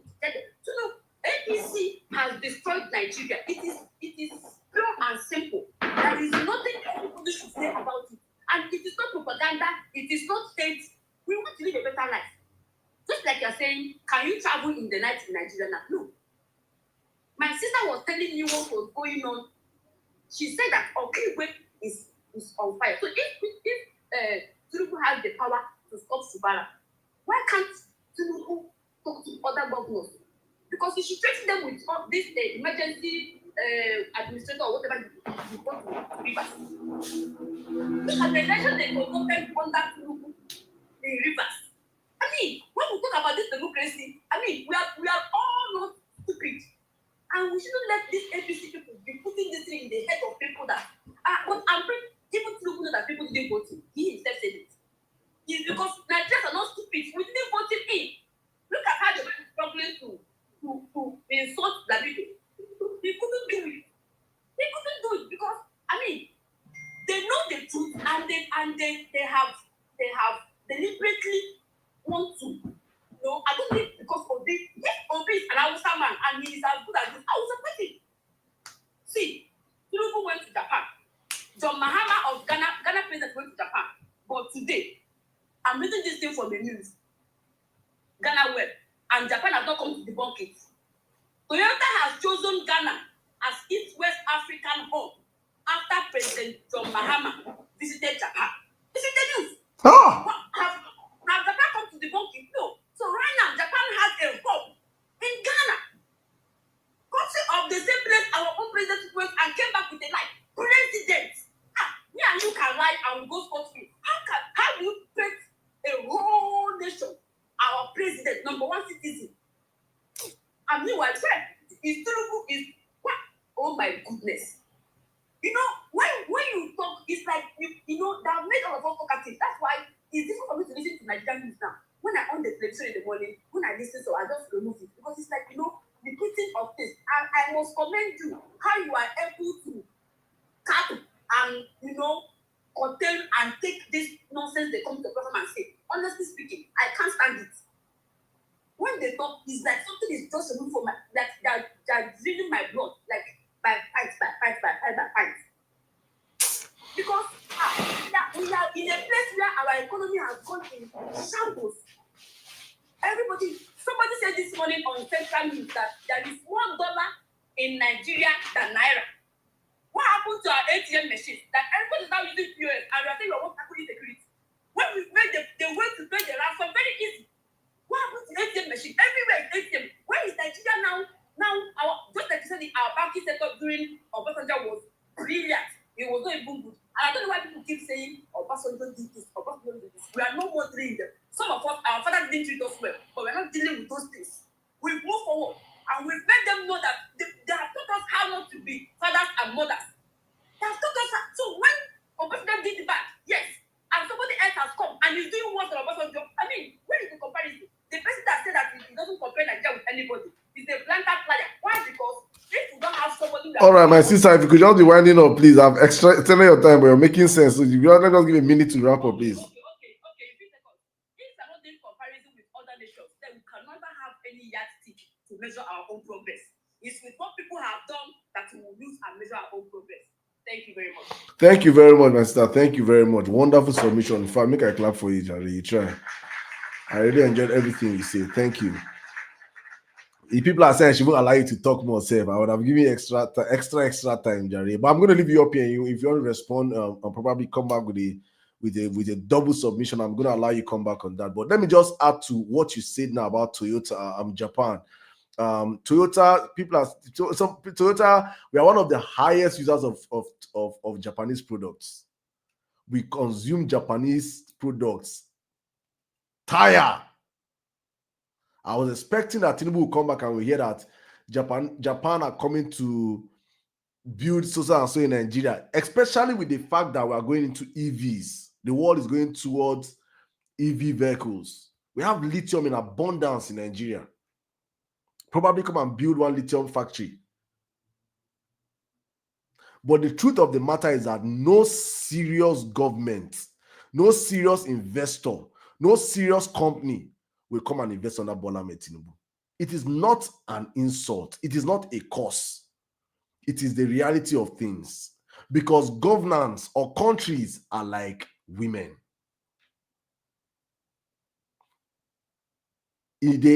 As you don't need, if you like, if some women say they wear hijab, cover their face and everything, they still look attractive and presentable. It's what you have to offer. People are seeing you. People, they see Nigeria. They see Nigeria as show. Nigeria, they fuck up and down. Nigeria, they Quilocks today. Tomorrow, they Cubana. Next tomorrow, they smoke shisha. Next weekend, they go stand for road. Okay? 5K, 20K, 100K. Then you now come out and say, come and marry me, oh. I'm not getting husband. I'm not getting husband. All my mates are getting, and everybody know you. In fact, your nude, full social media. And you now be complaining that Nigerians, people are not marrying you. And you said it is contradictory. That's exactly Nigeria. Nigeria is like a prostitute. So no sane country or sane investor will come and invest under this government because we are. How do you come and build your factory first? When you build your factory today, Umahi can come out tomorrow and demolish it. I know a lady that lost $200 million worth of investment for just because she refused to bribe Umahi's government. 200 million. She lost $200 million because she refused to bribe 200 million naira, so that they will not, in the original plan of the coastal road, they had to change the original plan and take out her and include her land, or her company's land. Over 9 hectares of land lost. Or is it what it did to Landmark in Lagos? Over $200 million also worth of investment gone. Then an investor is outside seeing all these things and see how you guys are treating even Nigerians that are investing in the country. How much more me that I'm not a Nigerian? How will you treat me? And if I even eventually come and invest in your country, look at Bill Gates with all his money. Bill Gates, that Tinubu came out, Tinubu was giving him chieftaincy title, giving him honorary title and the rest. Did Bill Gates come and build one Microsoft company in Nigeria? It's not giving people GMOs. It's not GMOs. Bill Gates want to buy all of us with GMO. Nigeria is a dumping ground. Because if I want to invest in the country, I need to invest in a country whereby my workers will be secured. Not where I invest in a country and tomorrow they will call me on phone and say, sir, breaking news. 4 of our factory members have been picked up by unknown gunmen. And they're asking for a ransom of $2 million. Company I just invested. They're not giving me any ROI yet. I've not gotten any ROI. I'm not paying for ransom. I'm still the one. People asking why is MTN data finishing in Nigeria? They're the ones providing the electricity. They're the ones. There's no incentive to grow or invest in Nigeria under this APC. These are just the facts. You know, might not like how I'm saying it, but it's the truth. Like Landry can cry. You can cry because what I'm saying is this truth that is paining you, but you cannot debunk anything I'm saying here to be untrue. You're supporting criminals that have destroyed this government, destroyed the country, and it is paining you, but no wahala. Let me run out to that Igbo man in tech. Welcome, good evening. Please, you have 5 minutes.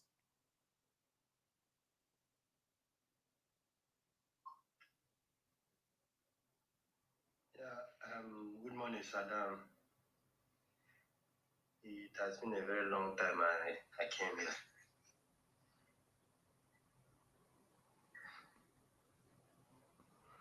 Yeah, go on, man. Yeah, I can hear you. Please speak up. Speak like you have life in you now, my brother.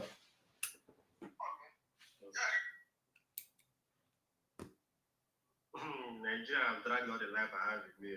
I'm just managing my life now. My brother, find them. I beg no verse, eh? As well.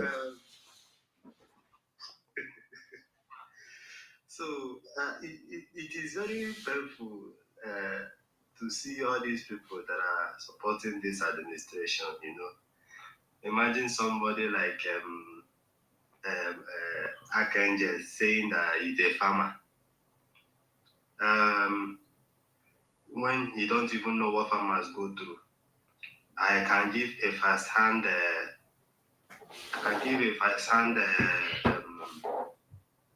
account of at least what farmers did was at least this period I've tried farming. This time farming is not even an occupation for poor people again. It's now for the rich people. I can tell you that for me to farm on a 3+ of land, the land is mine. I didn't pay for maybe I didn't rent it. I didn't buy it. It actually belongs to me. 3 plots. I spent no less than 500K just for cultivation alone, and I don't think I'm done yet. It's not yet time for, apart from the corn they cut from they cut from the farm. That's the only harvest that happened in that farm. But I spent no less than 500,000 naira to cultivate this farm. And somebody is here telling us that he is a farmer. He has people patronizing him. You know, and I want to also talk about this other man that came here, Cripsy. My brother, focus on our topic and leave people that have spoken. My brother, please, I really want my conversations to be less about what people came out to say and more of my topics. People have their opinions. Allow them. You can debunk their opinions, but at least let's go on the topic also, right? Okay. So, speaking of Tinubu's administration and his propaganda, the truth is we all know that Tinubu is a fraud. Starting from the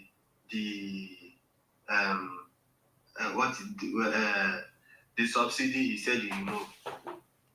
Technically, Tinubu is still paying subsidy, both from the forest subsidy and fuel subsidy.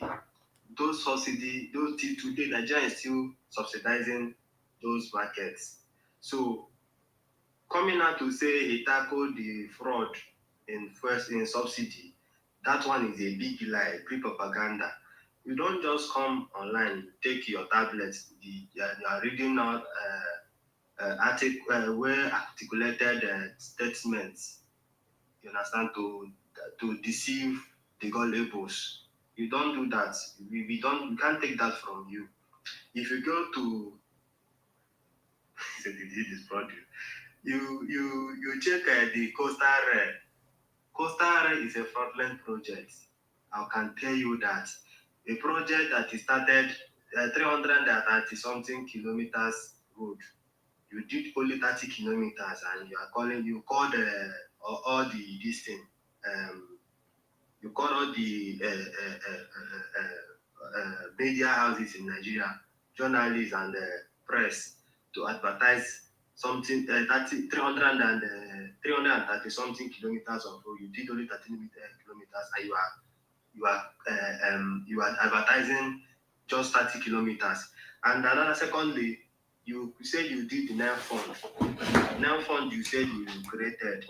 I have a younger sister in the university that I personally asked her to apply for NEM fund, which she did today, no development of fund.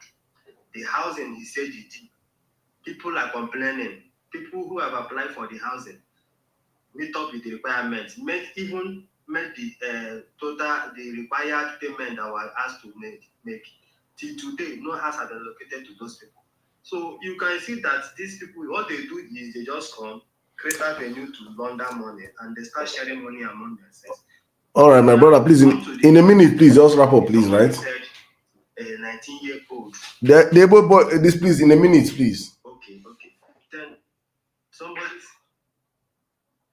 Okay. So now, somebody said if a 19-year-old won an election in Rivers State, I want if you call that 19-year-old and ask her about Nigerian politics, you'll be amazed that this person doesn't know anything concerning Nigerian politics. She don't even know why the reason she is there. All these things they are doing is just to, showcase power. These are to showcase power. Imagine conducting an election in the country, in a state where the governor is on suspension and we have a sole administrator, and the lawmakers too are on suspension. So now this election you conducted, how credible do you think it will be? All right. So sorry to just round it up. I think. Okay, let me just end it here. Maybe some other person. All right, my brother. Thank you very much. Thank you. Meanwhile, guys, let's power tap.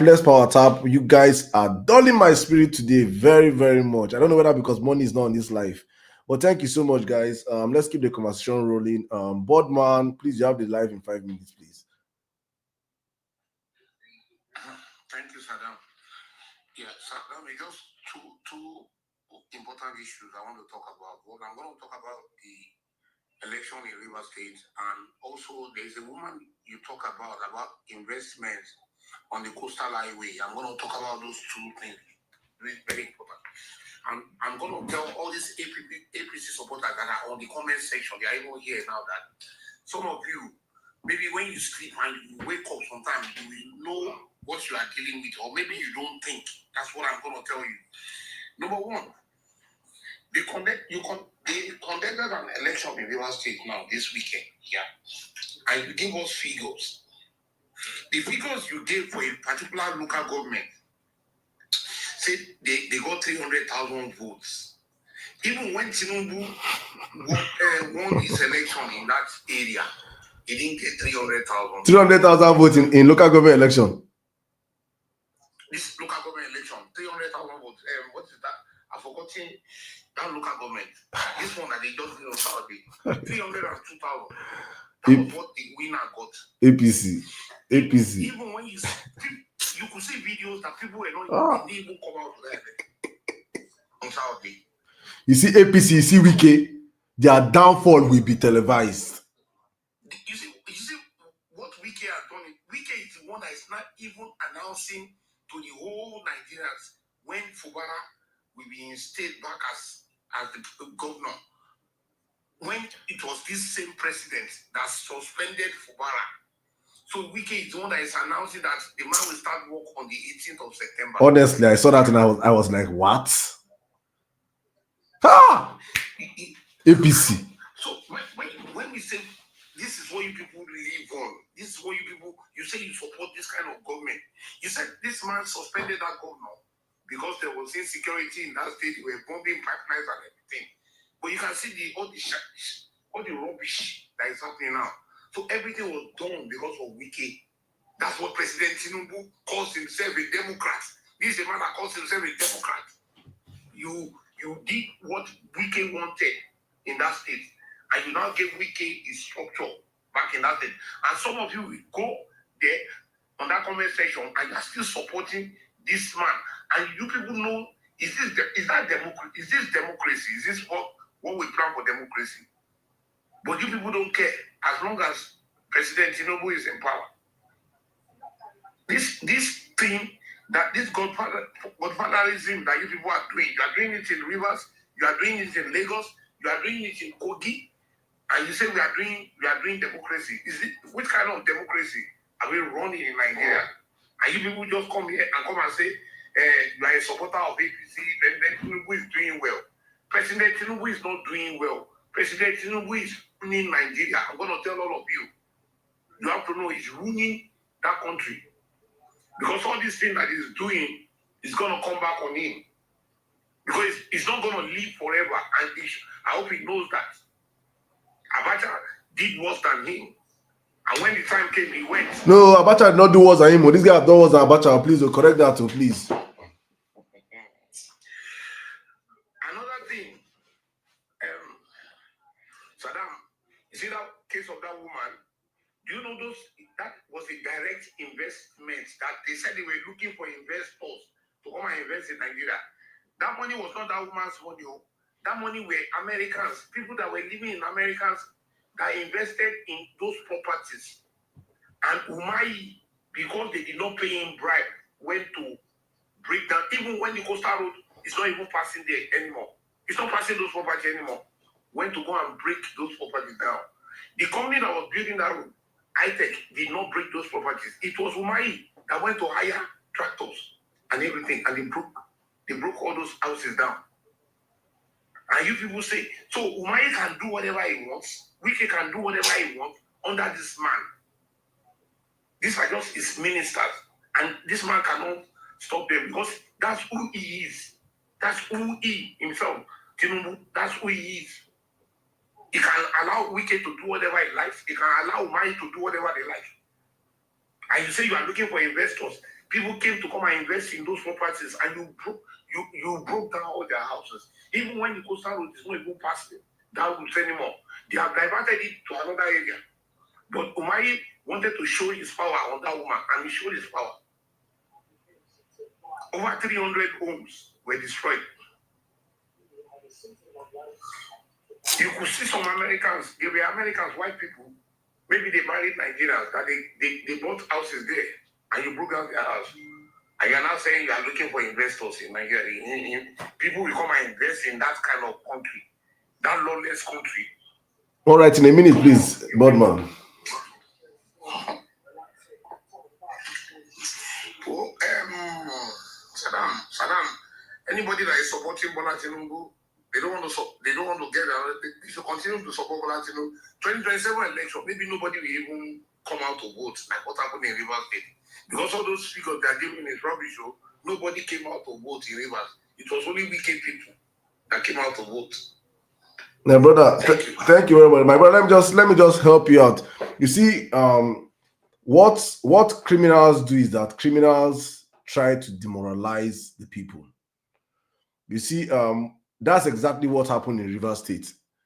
Rivers already had their local government elections that they had to annul it and demoralize the people. Going to 2027, we are not going to preach demoralization for Nigerians.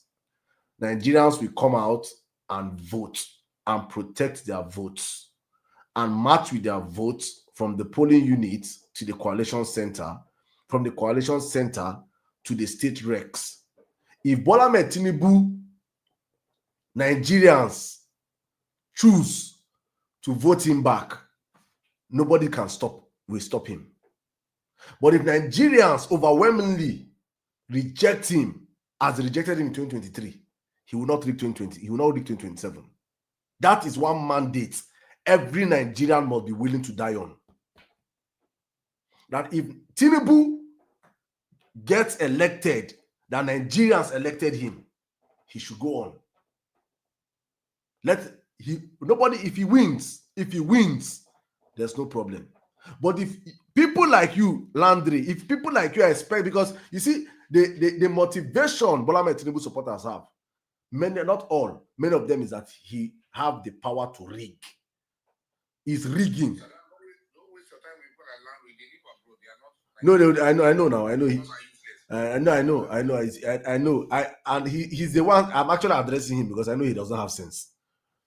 People like these guys are the ones that I address personally because I know these ones are finished. And if Landry is a supporter of Tinubu, you should be back in Nigeria. Go back to Nigeria and enjoy Tinubu's government. But you will not go back. You stay abroad and supporting rubbish, right? But as I was saying earlier on, for these guys, his nonsense interrupted me. It's simple. If Bola Ahmed Tinubu proves to Nigerians that he deserves a second term, Nigerians should give him. He will have to win free and fair elections. But what we are going to campaign and we're going to push Nigerians and mobilize Nigerians is that come 2027, if Jesus Christ have not come, is that Bola Ahmed Tinubu cannot rig next elections. He cannot rig next elections. So if you're a supporter and you're banking on he will rig, because that's the only thing I know majority of supporters are banking on, rigging, because there's no vote anywhere. He has no vote anywhere. Only people in the luxury of people's head. People that the campaign numbers ram. If Nigerians vote him and he wins, no problem. But if Nigerians reject him and he tries to rig the election, that will be the beginning of the revolution in Nigeria. Say that I said it today, right? Mark the date, mark my face, and say it. If Bola Ahmed Tinubu rigs the next election, it will be the beginning of a revolution in Nigeria. Mark my face, mark my name. Say I mark this date. I'm saying it today. Because we make sure we mobilize Nigerians in our millions to make sure that the next election is going to be a merit-based election. If he wins, continue. Let us continue with his mandate. But if he thinks he's going to rig the next elections, no wahala. We go there here, we go count scores. Anthem, please welcome to this live. Please, you have 5 minutes, please. Yeah, Saddam, good evening or good morning. Every time we come together to talk about Nigeria, it's always a case of APC stand one side, the other people stand one side, then we start arguing. These people did this, people did that. Our government is doing well. It's almost like there is no measure of how government do well. I tapped into a video on X talking about the same thing. I think I have to say it here. Government doing well is not supposed to be my word against your word. Oh, I did well, you did not do well. There is a measure for this. And the only person that talks about this measure for social and economic development of any country, this is universal, this is accepted everywhere, is Peter Obi. No other person talks about this. I almost feel like even our politicians don't know how to measure themselves if they are actually doing well or not. And there are just 3 key areas where development can be measured. It means if these 3 areas are working, this only means that government are doing it right, because every single sector has to work together to make sure that these 3 key areas work. And what is these 3 key areas? The first is the life expectancy. How safe are Nigerians? How healthy are they? Can Nigerians, travel on their roads? And right now, our life expectancy is 55 years. That's poor. 55, you're still young. And this is because our security and our health sectors are bad. It's clear. That's the only reason why. If you fall sick, if you have serious illness in Nigeria, you might not find a place to, treat yourself, because most people are poor. If you go on the roads, you can get killed. There are people in Nigeria who are living their lives. Every day is a 50-50 chance if they survive the next day. There are areas in Nigeria. Because you are not experiencing it does not mean that it's not happening. The number two is how knowledgeable are the people? Are they educated? Are their children going to school? And if you check, Nigeria still has the highest number of out-of-school children in the whole world. And sorry to say, but most Nigerians are not knowledgeable. Because if we are, a country of 250 million people will not be having only 24 million people voting, but then 200 million people complaining. Because they will understand that the only way to change their situation is for them to actually vote. So when you see people behave like this, then they're not very knowledgeable. And that still goes back to government refusing to educate the people. These things might be deliberate, it might just be that they're incompetent, or you never can tell. Then the third is standard of living. And Nigerians richer in this administration. It's very clear that they are not. In fact, all the policies this government has done is policies is the ones to try to get money from the people. Everything they've prepared, some are starting next year, some has already taken effect, some are starting next month. It's always about take.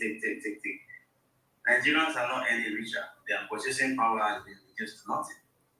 So these are the three key indices, because if they are poor, then the economic is bad. If they are not knowledgeable, then the educational sectors are bad. If they are not safe and healthy, then the health and security sectors are bad. So there is no other thing you can talk about when people come and they are trying to gaslight. All these lies, all this gaslighting is because they don't want to do the right thing. If you want investors to come into your country, it's not difficult. You have to start to behave like human beings. The country is just too rowdy. You can lose anything in Nigeria. You can't expect people who work for their money to bring their money to a place that is so run by rascals. You see how these people behave. They come out, they say things. They don't care what the people think. They don't care. They don't just care. Things that you can't see. If you say it in some other countries, you have to resign. They don't even have the audacity to say these things because they know that the people will turn on them. But Nigerian politicians will say these things and nothing will happen. So nobody will come to a place like that to invest money. So if this key... All right, answer, please, just in a minute, please. Yeah. So if you want to measure your government success, it's not argument. I don't have to stand with you and argue.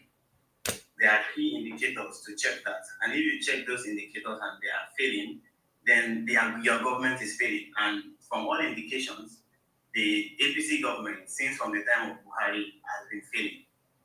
Thank you. Thank you very much, my brother. Thank you very much. Thank you. My bro, Baba T. Baba T, good evening. How are you doing today? First of all, I want to say thank you very much for bringing me in. I know we have, me and you, we have political differences.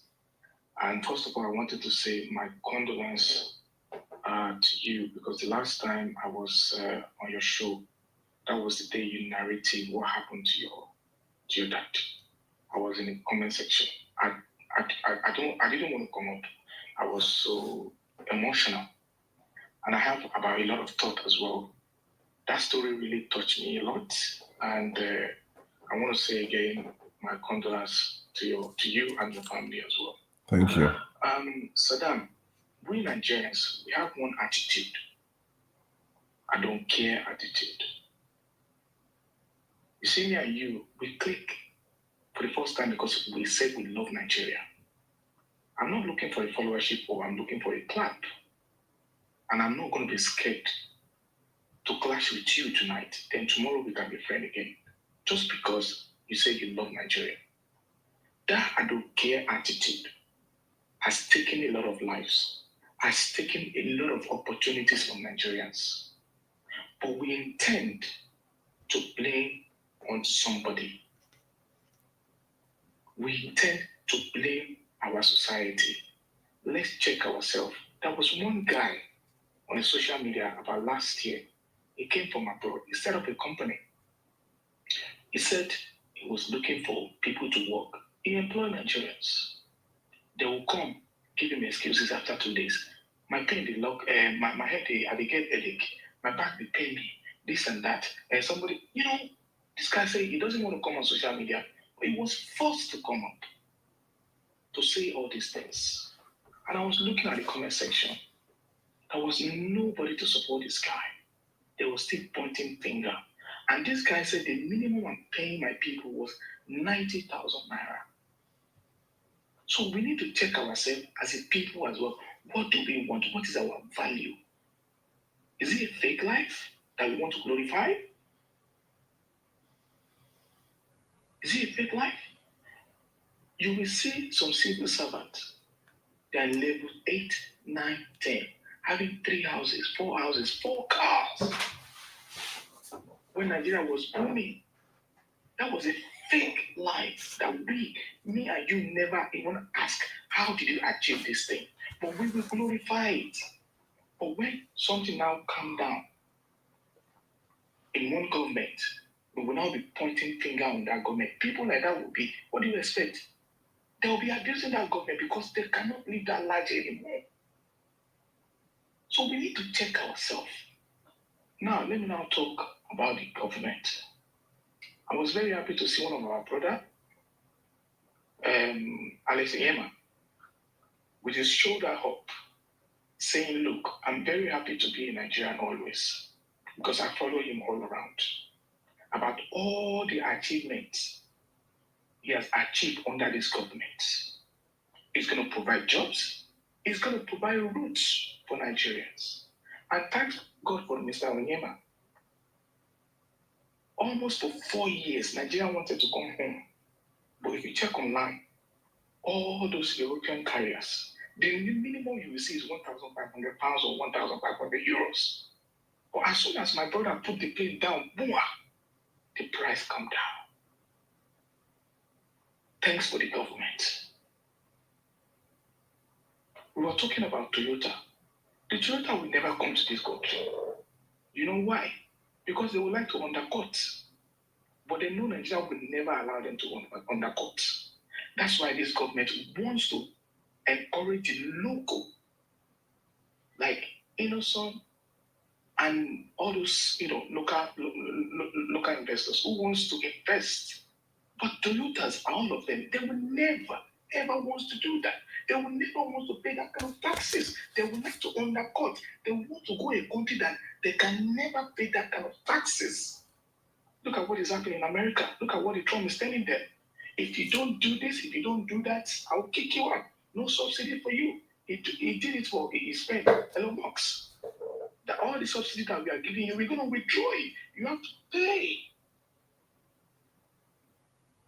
Today, Jigawa State, $700 million Chinese company that came to Jigawa State to come and invest on agriculture. 700 million.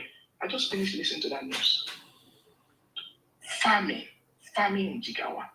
Do you know how many food that is going to provide? And this is the same area that we Nigerians, I'm not saying this is not true, that we say insecurity, our farmers and all that, but foreigners are coming to come and invest in that farm so that they can bring food out for Nigerians. And we said we will criticize Nigeria. When we come online, we will gaslight Nigerian people listening. Do you think they will come to Nigeria? We will gaslight the country when you rub it. Even though if your candidate come to the president, to the post, after you gaslight, after you rub that country, it will take time for you to change that image. So my brother, we have to be very, very, very careful. If you want to sell Nigeria, if you want to abuse Nigeria, be very, very careful. Mind your words, because one day it will come and bite you.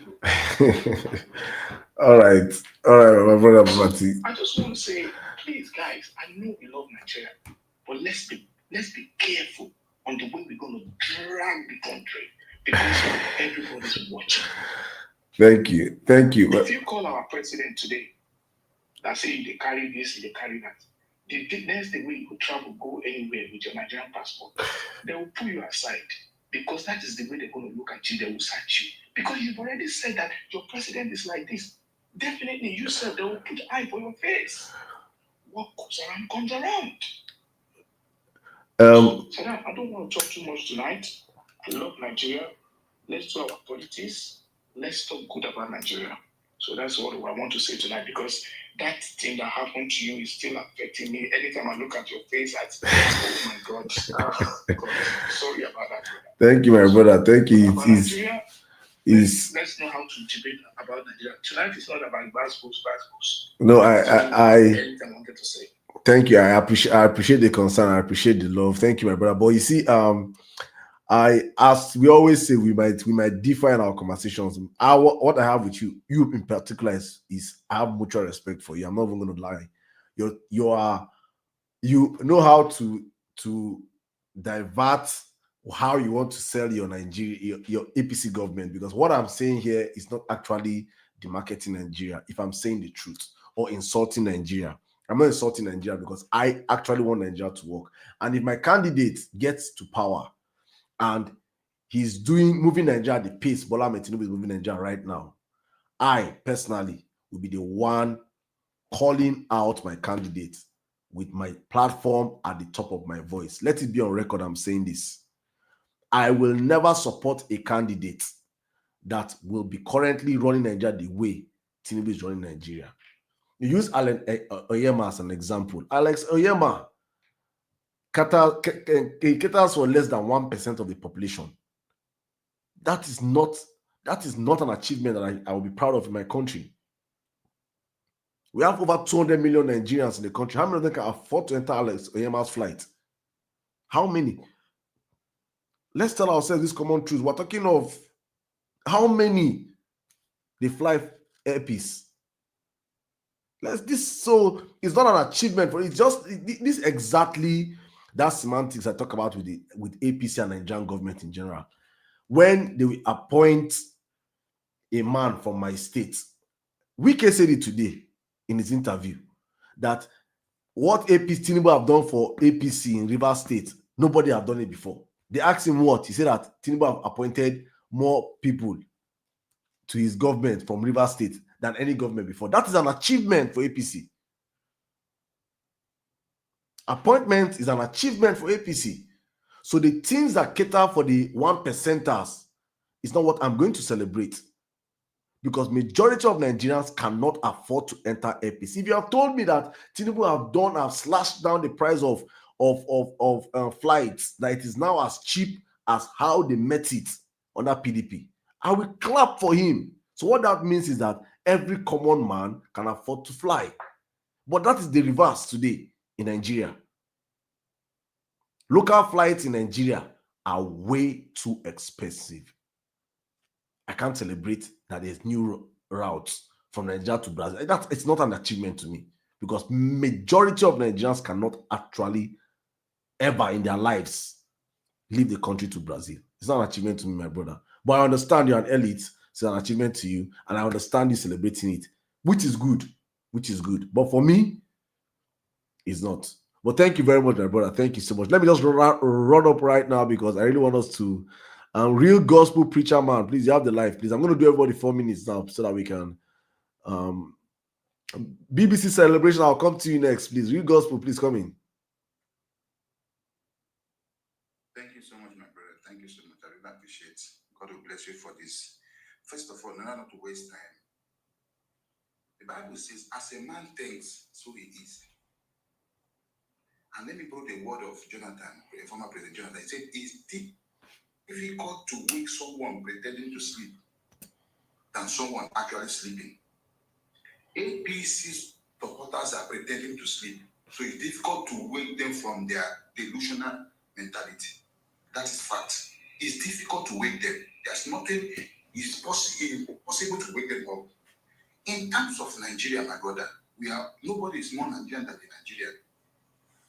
Even the president is not more Nigerian than I am speaking. The right he has as a citizen is the right I have. Just that he has opportunity to be a president. Nigeria is a country fashioned against our citizens. Let us be realistic. It's not about banter. No, everybody wants Nigeria to be good. If Nigeria is good, I bet you Nigeria is the best country under the sun. There's no place you go under the sun you not see Nigeria doing well. Have you asked yourself, Saddam, why are Nigerians doing better when they leave the shores of Nigeria? Because Nigeria is a country fashioned against itself. Let me take you back a bit in memory. In the book of Genesis, the Bible says the people gathered the Tower of Babel. The people gathered, and God himself saw that the people are voice, building a power to challenge him. What did God do? He put asunder in them, and that's why we have many languages on earth. My brother, Sri Lanka did it. If Nigerians rise up today with one voice, no government can stand us. That is why the Bible says that the devil who did this, the devil have done this. What the devil do in Nigeria? They have come to put asunder with what APC and tribalism. Nigeria has never been divided since democracy, and we are divided now. We are now fighting against ourselves. We're leaving the people, leaving the government. That is our problem. Saddam, have you asked yourself what has all the governors in Nigeria, what do they do with their money?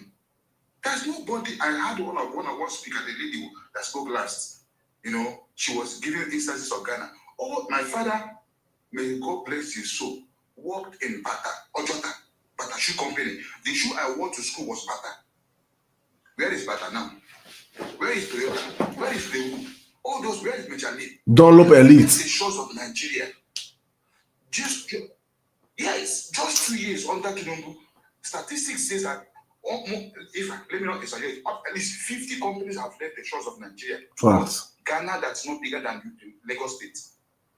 Are we going back? Peter B says if you like, keep going in a straight road. As long as you are going to the wrong direction, there's no way you achieve where you are achieving. My brother, Nigeria is not going low. Nigeria, we are going backwards. Nigeria as a country needs like 50 years of orientation. Saddam, have you asked yourself, have you confronted a police officer on the road, a Nigerian police officer on the road, and they want to interact with him? Even the impression of the police officer will tell you that even ask that police officer, Nigerian police officer, the constitution of Nigerian police, he doesn't know it. I bet you he doesn't know it. All they know is give them stick on the head, go, wear their uniform, put them on the road, go and fetch money and come. Let's be realistic. We can't just be, hiding under the truth. We know that Nigeria is not a developing country. Can you mention Nigeria has the best cassava under the sun?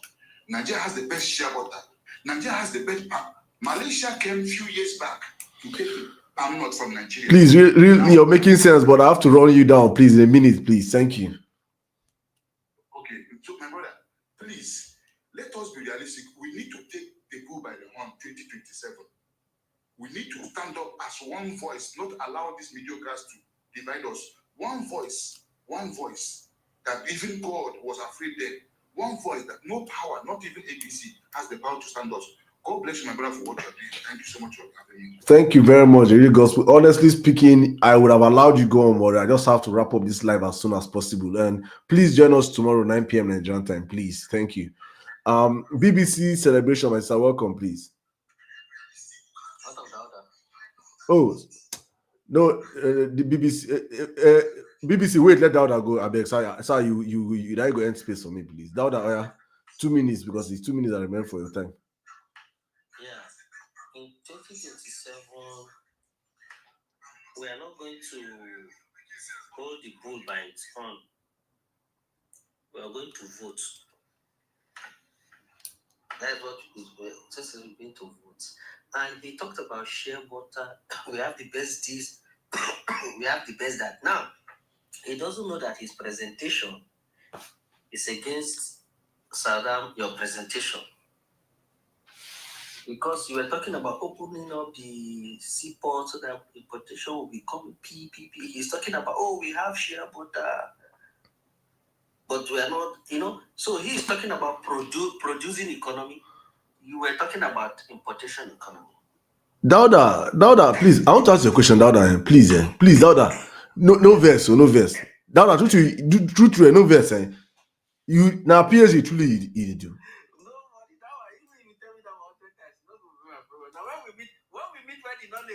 Wait, because this thing wait, I'm coming. How does he saying that we have the best shea butter and this thing contradicts the fact that we need to have our pots all open? What is the function of the pot? Let me ask you a question. What's the function of the pot? You say that an importation dependent country needs the pot to be decentralized. We are currently, what is our situation right now? Yeah, but that is what Tinubu is trying to stop. No. I'm actually, what is Nigeria's current situation? Are we an importation dependent country? Yes or no? Yes. No. Dauda, don't do this with me. Dauda. Is Nigeria currently an importation dependent country? Yes or no? Based on 2025 first quarter budget, we are now becoming exporting country. What do we export? Because the introduction of the refinery dropped our import drastically. What do we export? Crude, refined petroleum. What is his name? That is one. We export anything, but that's what Tinubu is saying now. My brother, Dauda, I asked you a simple question. What do we export apart from crude oil? Everybody, even if you work, if you give birth to a child tomorrow, and as a child, what does Nigeria export? The child will tell you crude. Okay, that child. We are an importation dependent economy. No, wait. I'll allow you to continue. But what you not do here is to water down what I'm saying. We are an importation dependent economy. Facts. And for Nigeria to move on to the next level, either importation or exportation, we need the port to be decentralized. Because for him to be saying that Nigeria is the number one shea butter producers in the world, we need so if somebody in Niger State finish producing shea butter, he will now have to drive through all Nigerian roads, avoiding all the potholes and jumping bandits and kidnappers on the road, pass through and move to Lagos to export it. Meanwhile, Niger State is close to Warri. It's closer to Warri than Lagos, but he has to go to Lagos because Tinubu is not sensible enough to decentralize our ports. That's what I'm saying. So if a man from Benue State want to export his agri products, he has to drive all the way to Lagos and export it. I understand. When it is closer for him to just follow even our inland. Why you people do this thing now? You don't see how Western countries, even our inland waters alone is enough. See, I swear, Dauda, if I be president of Nigeria, if I don't fix, I go fix Nigeria in 4 years. Okay. I'm not even capping. I will fix. See, it is what is in the country is too much. Why don't they do this? Why don't they do like this? Support nonsense. I go support nonsense. I beg, take your 2 minutes. I beg, let me move on, man. Because honestly, they pay me for heart. If I see you know these things. No, see, our inland waters. We have not even talked about our inland waters. You know what? My emphasis is that we should shift towards production. God damn it. And you said something that if you give birth to a child today and ask him tomorrow what is Nigeria producing, now that child, if you give birth to that child today, will he start talking tomorrow? No. When we are talking about exporting, first of all, what Tinubu did, he banned exportation of certain things. That were minerals that we were exporting, he had to ban them so that the people will start adding to value. Well, will start adding value to the economy. That is what if you Google it now, if you go to YouTube, you will see that a lithium plant that will be producing lithium battery in Nigeria is 90% completed. It's not a today thing. They have started the construction long ago. Because Tinubu told them you are not going to export our lithium. Shea butter, he talked about shea butter. Tinubu has banned the exportation of shea butter because many countries are shifting away from chemical cosmetics. right? They are trying to go to all this natural produce. So what do we say? We have to grow our cosmetic industries. So instead of exporting shea butter, we are going to process them into fish good. All those things are in place right now. Exportation of shea butter in Nigeria has been banned. But all these things, it's not going to be like that lithium plant now. If I have not told you, you will know that it's already, it has gone far. And it's on YouTube video, very clear. If you go to Benue right now, post-harvest, half of the oranges harvested in Benue are recorded as lost, post-harvest lost. Half of it.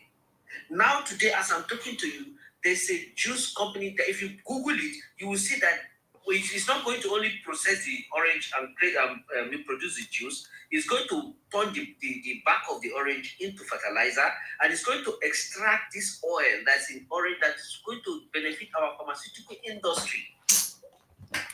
Dauda, no Allah. Thank you. We'll continue tomorrow. Please, Dauda, someone say what's the name of the company, please? Which one?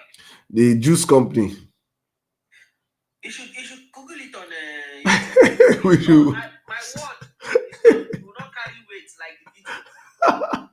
You should go to YouTube video. Dauda, you are between the state government and a foreign direct investor. Not federal government again. No. What I'm saying is all these things that is happening. So as Alex Oti they work, you will carry the glory they give to the. No. But when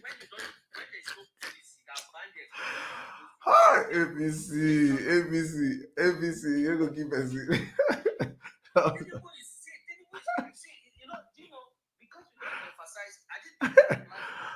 No, don't worry, we'll continue tomorrow. Let me just conclude. No, you don't conclude already.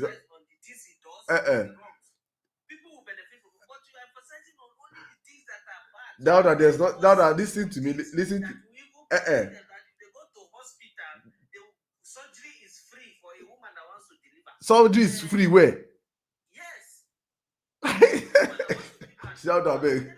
Dauda, please, don't do. Dauda, I don't do. I beg. If I say something, I'm lying because you don't know. Dauda, I don't. Let me help. Dauda, you don't do. Thank you. You see something I don't do for APC. Say, Dauda, let me advise you as a friend, right? Let me advise you as a friend because I know that probably from this propaganda you're dishing out is from your good heart, but you don't understand who you're following. You don't understand who you're supporting, and this is me coming out with all honesty. I'm coming. Tinubu name is a lie. Tinubu's ancestry is a lie. Tinubu's foundation is a lie. Tinubu's qualifications are all lies. Tinubu built Lagos is a lie. Everything about Tinubu is a lie.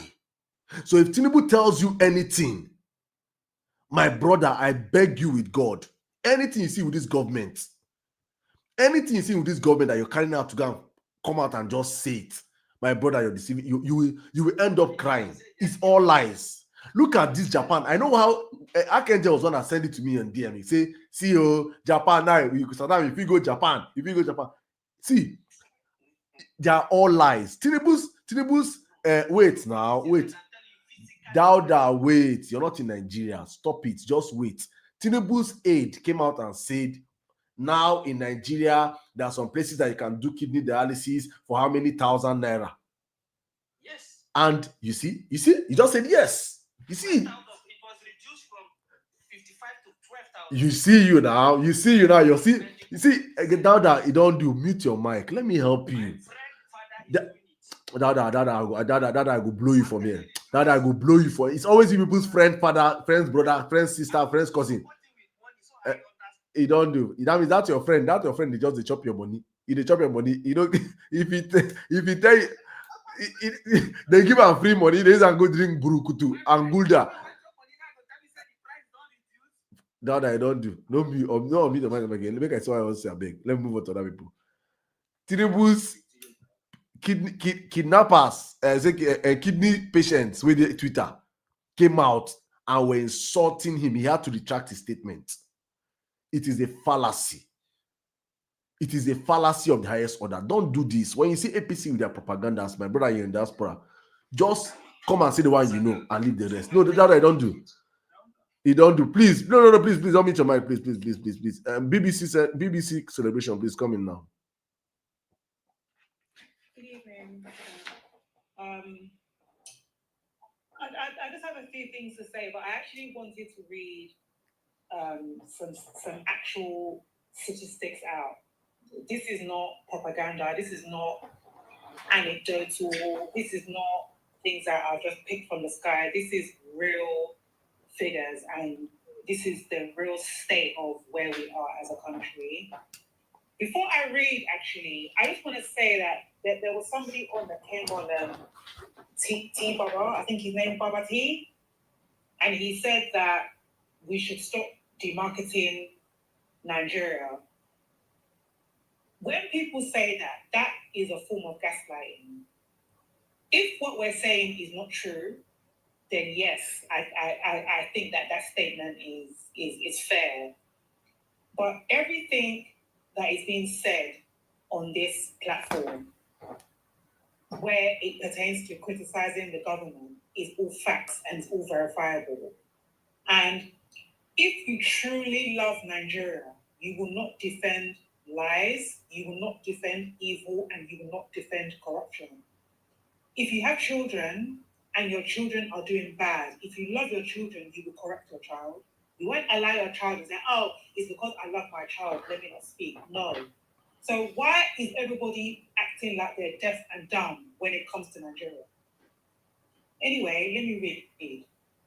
Health indicators. Somebody came on and they said that Peter Obi is the only one that speaks about indicators that determine whether Nigeria is thriving or not.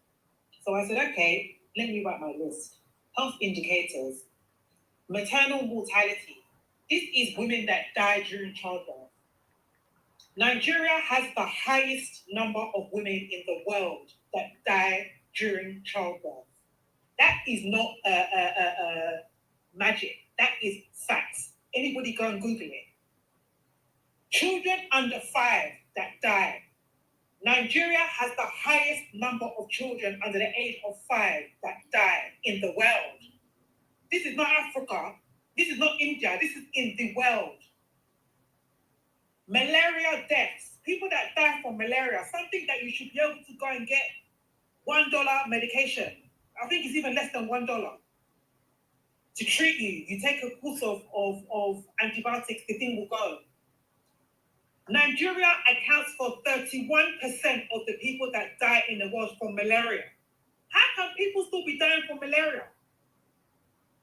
Anyway, let's move on to education.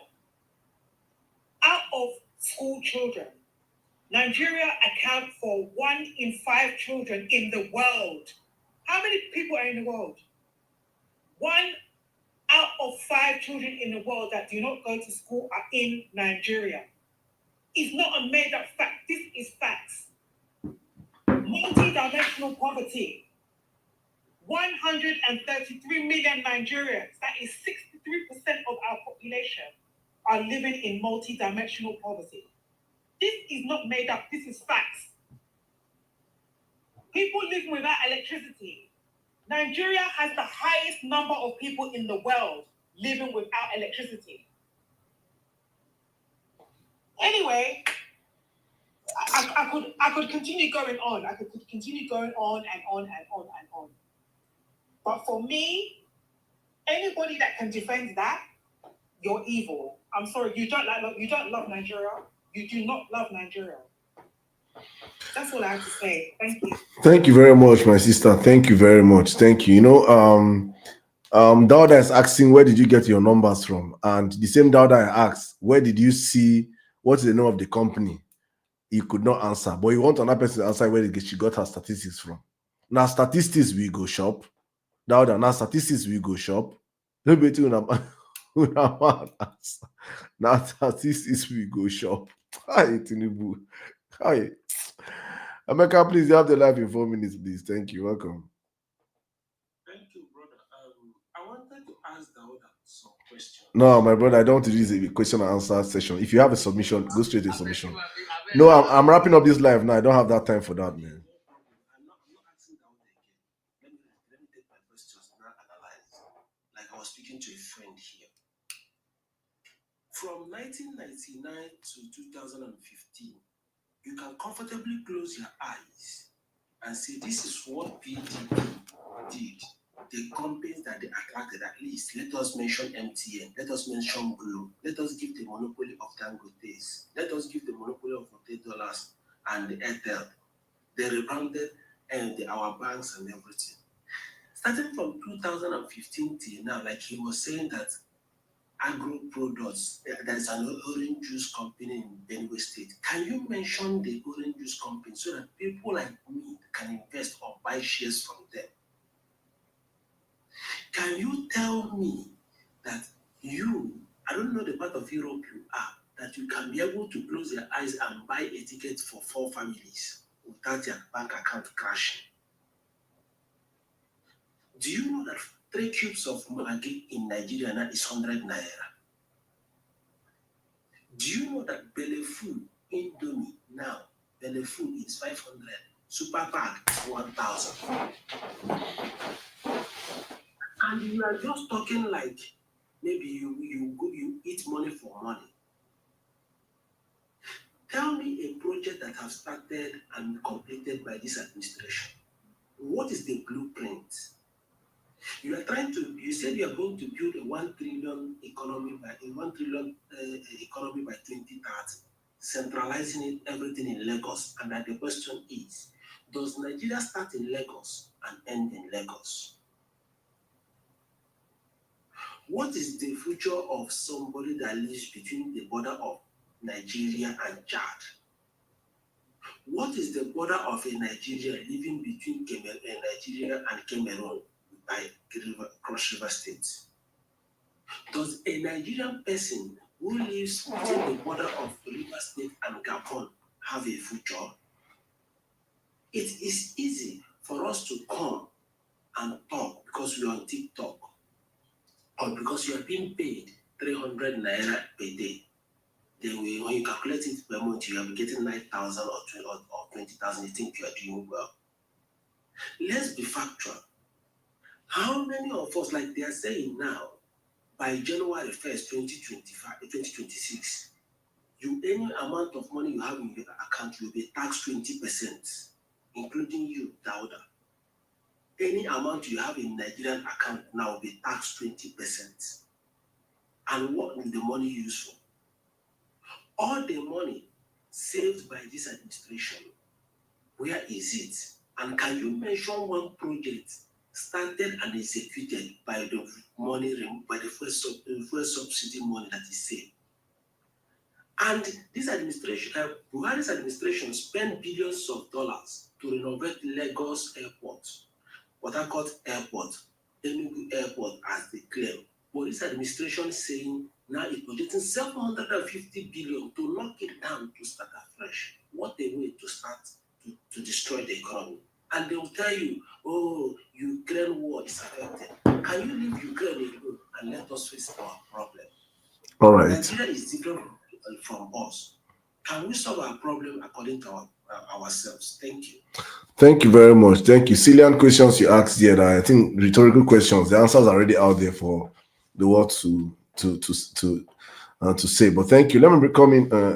Iyalode, welcome. Good evening, man. Good evening, Mr. Sirdam. Welcome. You have the live in 4 minutes. Thank you. Good evening, everybody. I'm not going to talk too much.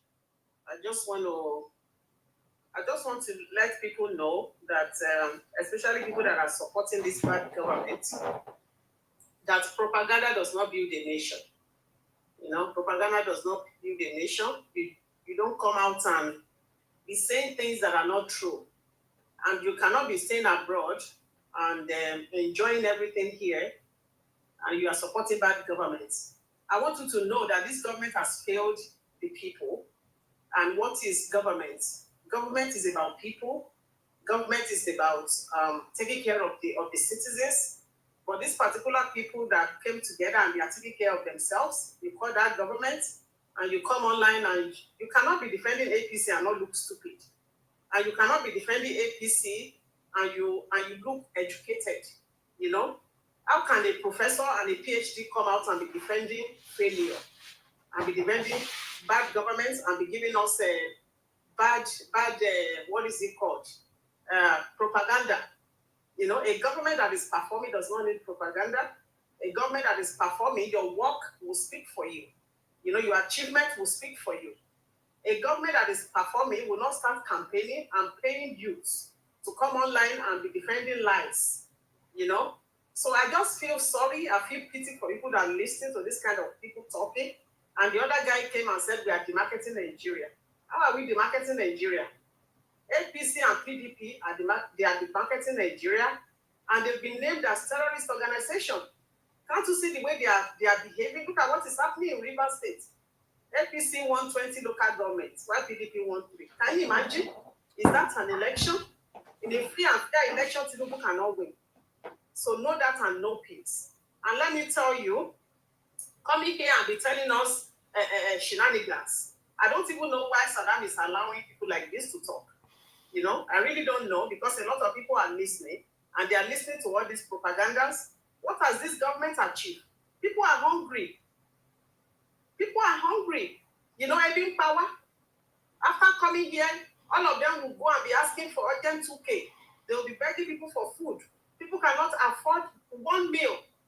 And you said delivery is, operation is free. A woman just lost her twins in Abuja. That's true, in sir. Abuja because she couldn't pay for medical care. What are you talking about?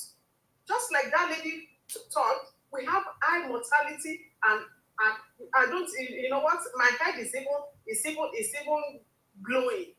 How can you come here and be saying that? We've seen so many videos. Even there's no gloves in the hospitals. There are no syringes in the hospitals. There are no medications in the hospitals. And you are saying Kinecom is costing 100,000 or whatever. How can you be getting 70,000 or 30,000 as minimum wage and you be able to afford dialysis of 100,000? Let us be realistic. This government is a failure. The only people enjoying this government are the ones that are eating the crumbs, are the ones that have family. For you to be defending this government, you have family there. And it's so shameful that the professors, the PhD holders will come out and bring incompetence into power. This government has failed. It has failed the people. And we are tired of talking. People should come out en masse and vote in 2027. If everybody come out and vote, it will be difficult for them to read. And once again, thank you, Saddam, for what you do. And I'm, like I'm saying, do not allow this one to come to your page and talk nonsense. Thank you very much, Yalode. Okay, I clap for you. You know. Thank you. You made a lot of sense. But if you know me, I run a very dictatorial space on X called the Violence Space, an echo chamber every Thursdays. And there it's exclusive. That's an exclusive day. But every weekday, I try to open it up. This is the Emir Sirdam show. The Emir Sirdam show is exclusively for every Nigerian, right? Irrespective of where you stand on the aisle of the conversation. Why? Because I know that we can live in a bubble whereby if all the people come out here to speak are just all anti-government, at the point in time we just feel like that's the generality of Nigeria. There are actually people that still support this government and they have a voice, and I think they should be heard. I do not support them. I don't agree with them. But let Nigerians listen to them. Let Nigerians sieve the lies from the truth. One thing I will not agree or I do not allow on my platform is when they come in with their propaganda or state their propaganda. I don't allow it fly. I always counter, because I believe that superior knowledge will always thrive. Anywhere you are, put me in a room with Tinubu and all his ministers. I will school them every single day to tell them that they are a disaster. But many Nigerians, and if you don't allow this, my brothers here, there are many Nigerians that we probably feel like we are gaslighting them. But when you allow someone like Dauda come and look at what Dauda said now, he said that I am contradicting this other man that is saying Nigeria is the number one producers of shea butter. If we are the number one producers of shea butter, that means the pot, and I'm asking for them to decentralize the pot. If a Nigerian heard him, it would be like, oh, what he's saying is true. But I had to school him to understand that pot does not just deal with importation. The pot also stands for exportation. So if we are the number one producers of shea butter, we should have different ports across our coastal line. That if I'm a shea butter farmer in Niger State, if I'm a shea butter farmer in Anambra State, I don't need to go to Lagos, when I can just drive for maybe 2 hours and I'm in Warri. Why do I have to drive for 9 hours, 10 hours, risking my product, risking my car, risking everything to Lagos, and still pay high to export my produce? These are the issues. So it's important to allow all voices come in here. Then we, as a people, demystify the lies, the propaganda of the government, and at the end of the day, everybody's well informed. That's my own information here, my own objective. Well informed. But thank you so much, Yalode, and thank you everyone of you have come out tonight. It has been a wonderful space. If you are joining us for the first time, we come out here every weekday, 9 p.m. Nigerian time to probably as long as we can, and we have spent like 4 hours already this night with amazing conversations. Thank you to all of you that have come out here. Thank you to all of you that have gifted us, all our subscribers, all of you that have contributed in liking, over 122,000 likes. Thank you so much to all our listeners across all the platforms. We are streaming currently on YouTube and on X, and thousands of people are listening to us right now. So it's not just the few people we think we're on TikTok. Thousands across the globe are listening to us, and which is a wonderful thing we're doing here. Thank you so much, all of you that have contributed one way or the other. I will be back here tomorrow, 9 p.m. Nigerian time. I'm just going to call my top listeners right now. Thank you, ZZ, my top viewers, BBC Celebrations, Family Kitchen, Mama Wakiri, Real Gospel Preacher Man, Roslyn, Obi for President, Mandip, Dauda, Adamu, my brother, Hino Sent, Ogalamba, Grace Johnson, Iyalode, Olaiton, Adewale, Owen, Akani, Oluwatosin, Ghost Mode, Collins, Great Solomon, Mamianka Dede, Official, Cloudy Skin, Realistic in Nature, DJ Prince, Ford, Santiago, Mind Sprout Toys, Powell, CY Armor. Guys, God bless every one of you that have come out tonight. Money on this live, and I did not see your contribution. What happened? Ninja, Papa K. I hope everything is fine with you. But thank you to all of you that came out tonight. We'll be back again tomorrow, God's willing, 9 p.m. Nigerian time. Olakunle, thank you. Thank you. You try. Charms, thank you. Thank every one of you. I was just going through I'm just seeing your comments now. But thank you, guys. We'll be back again tomorrow, 9 p.m. Nigerian time. As I always say, we do this for God and for country. Good night, stay safe, and have a great week and months ahead.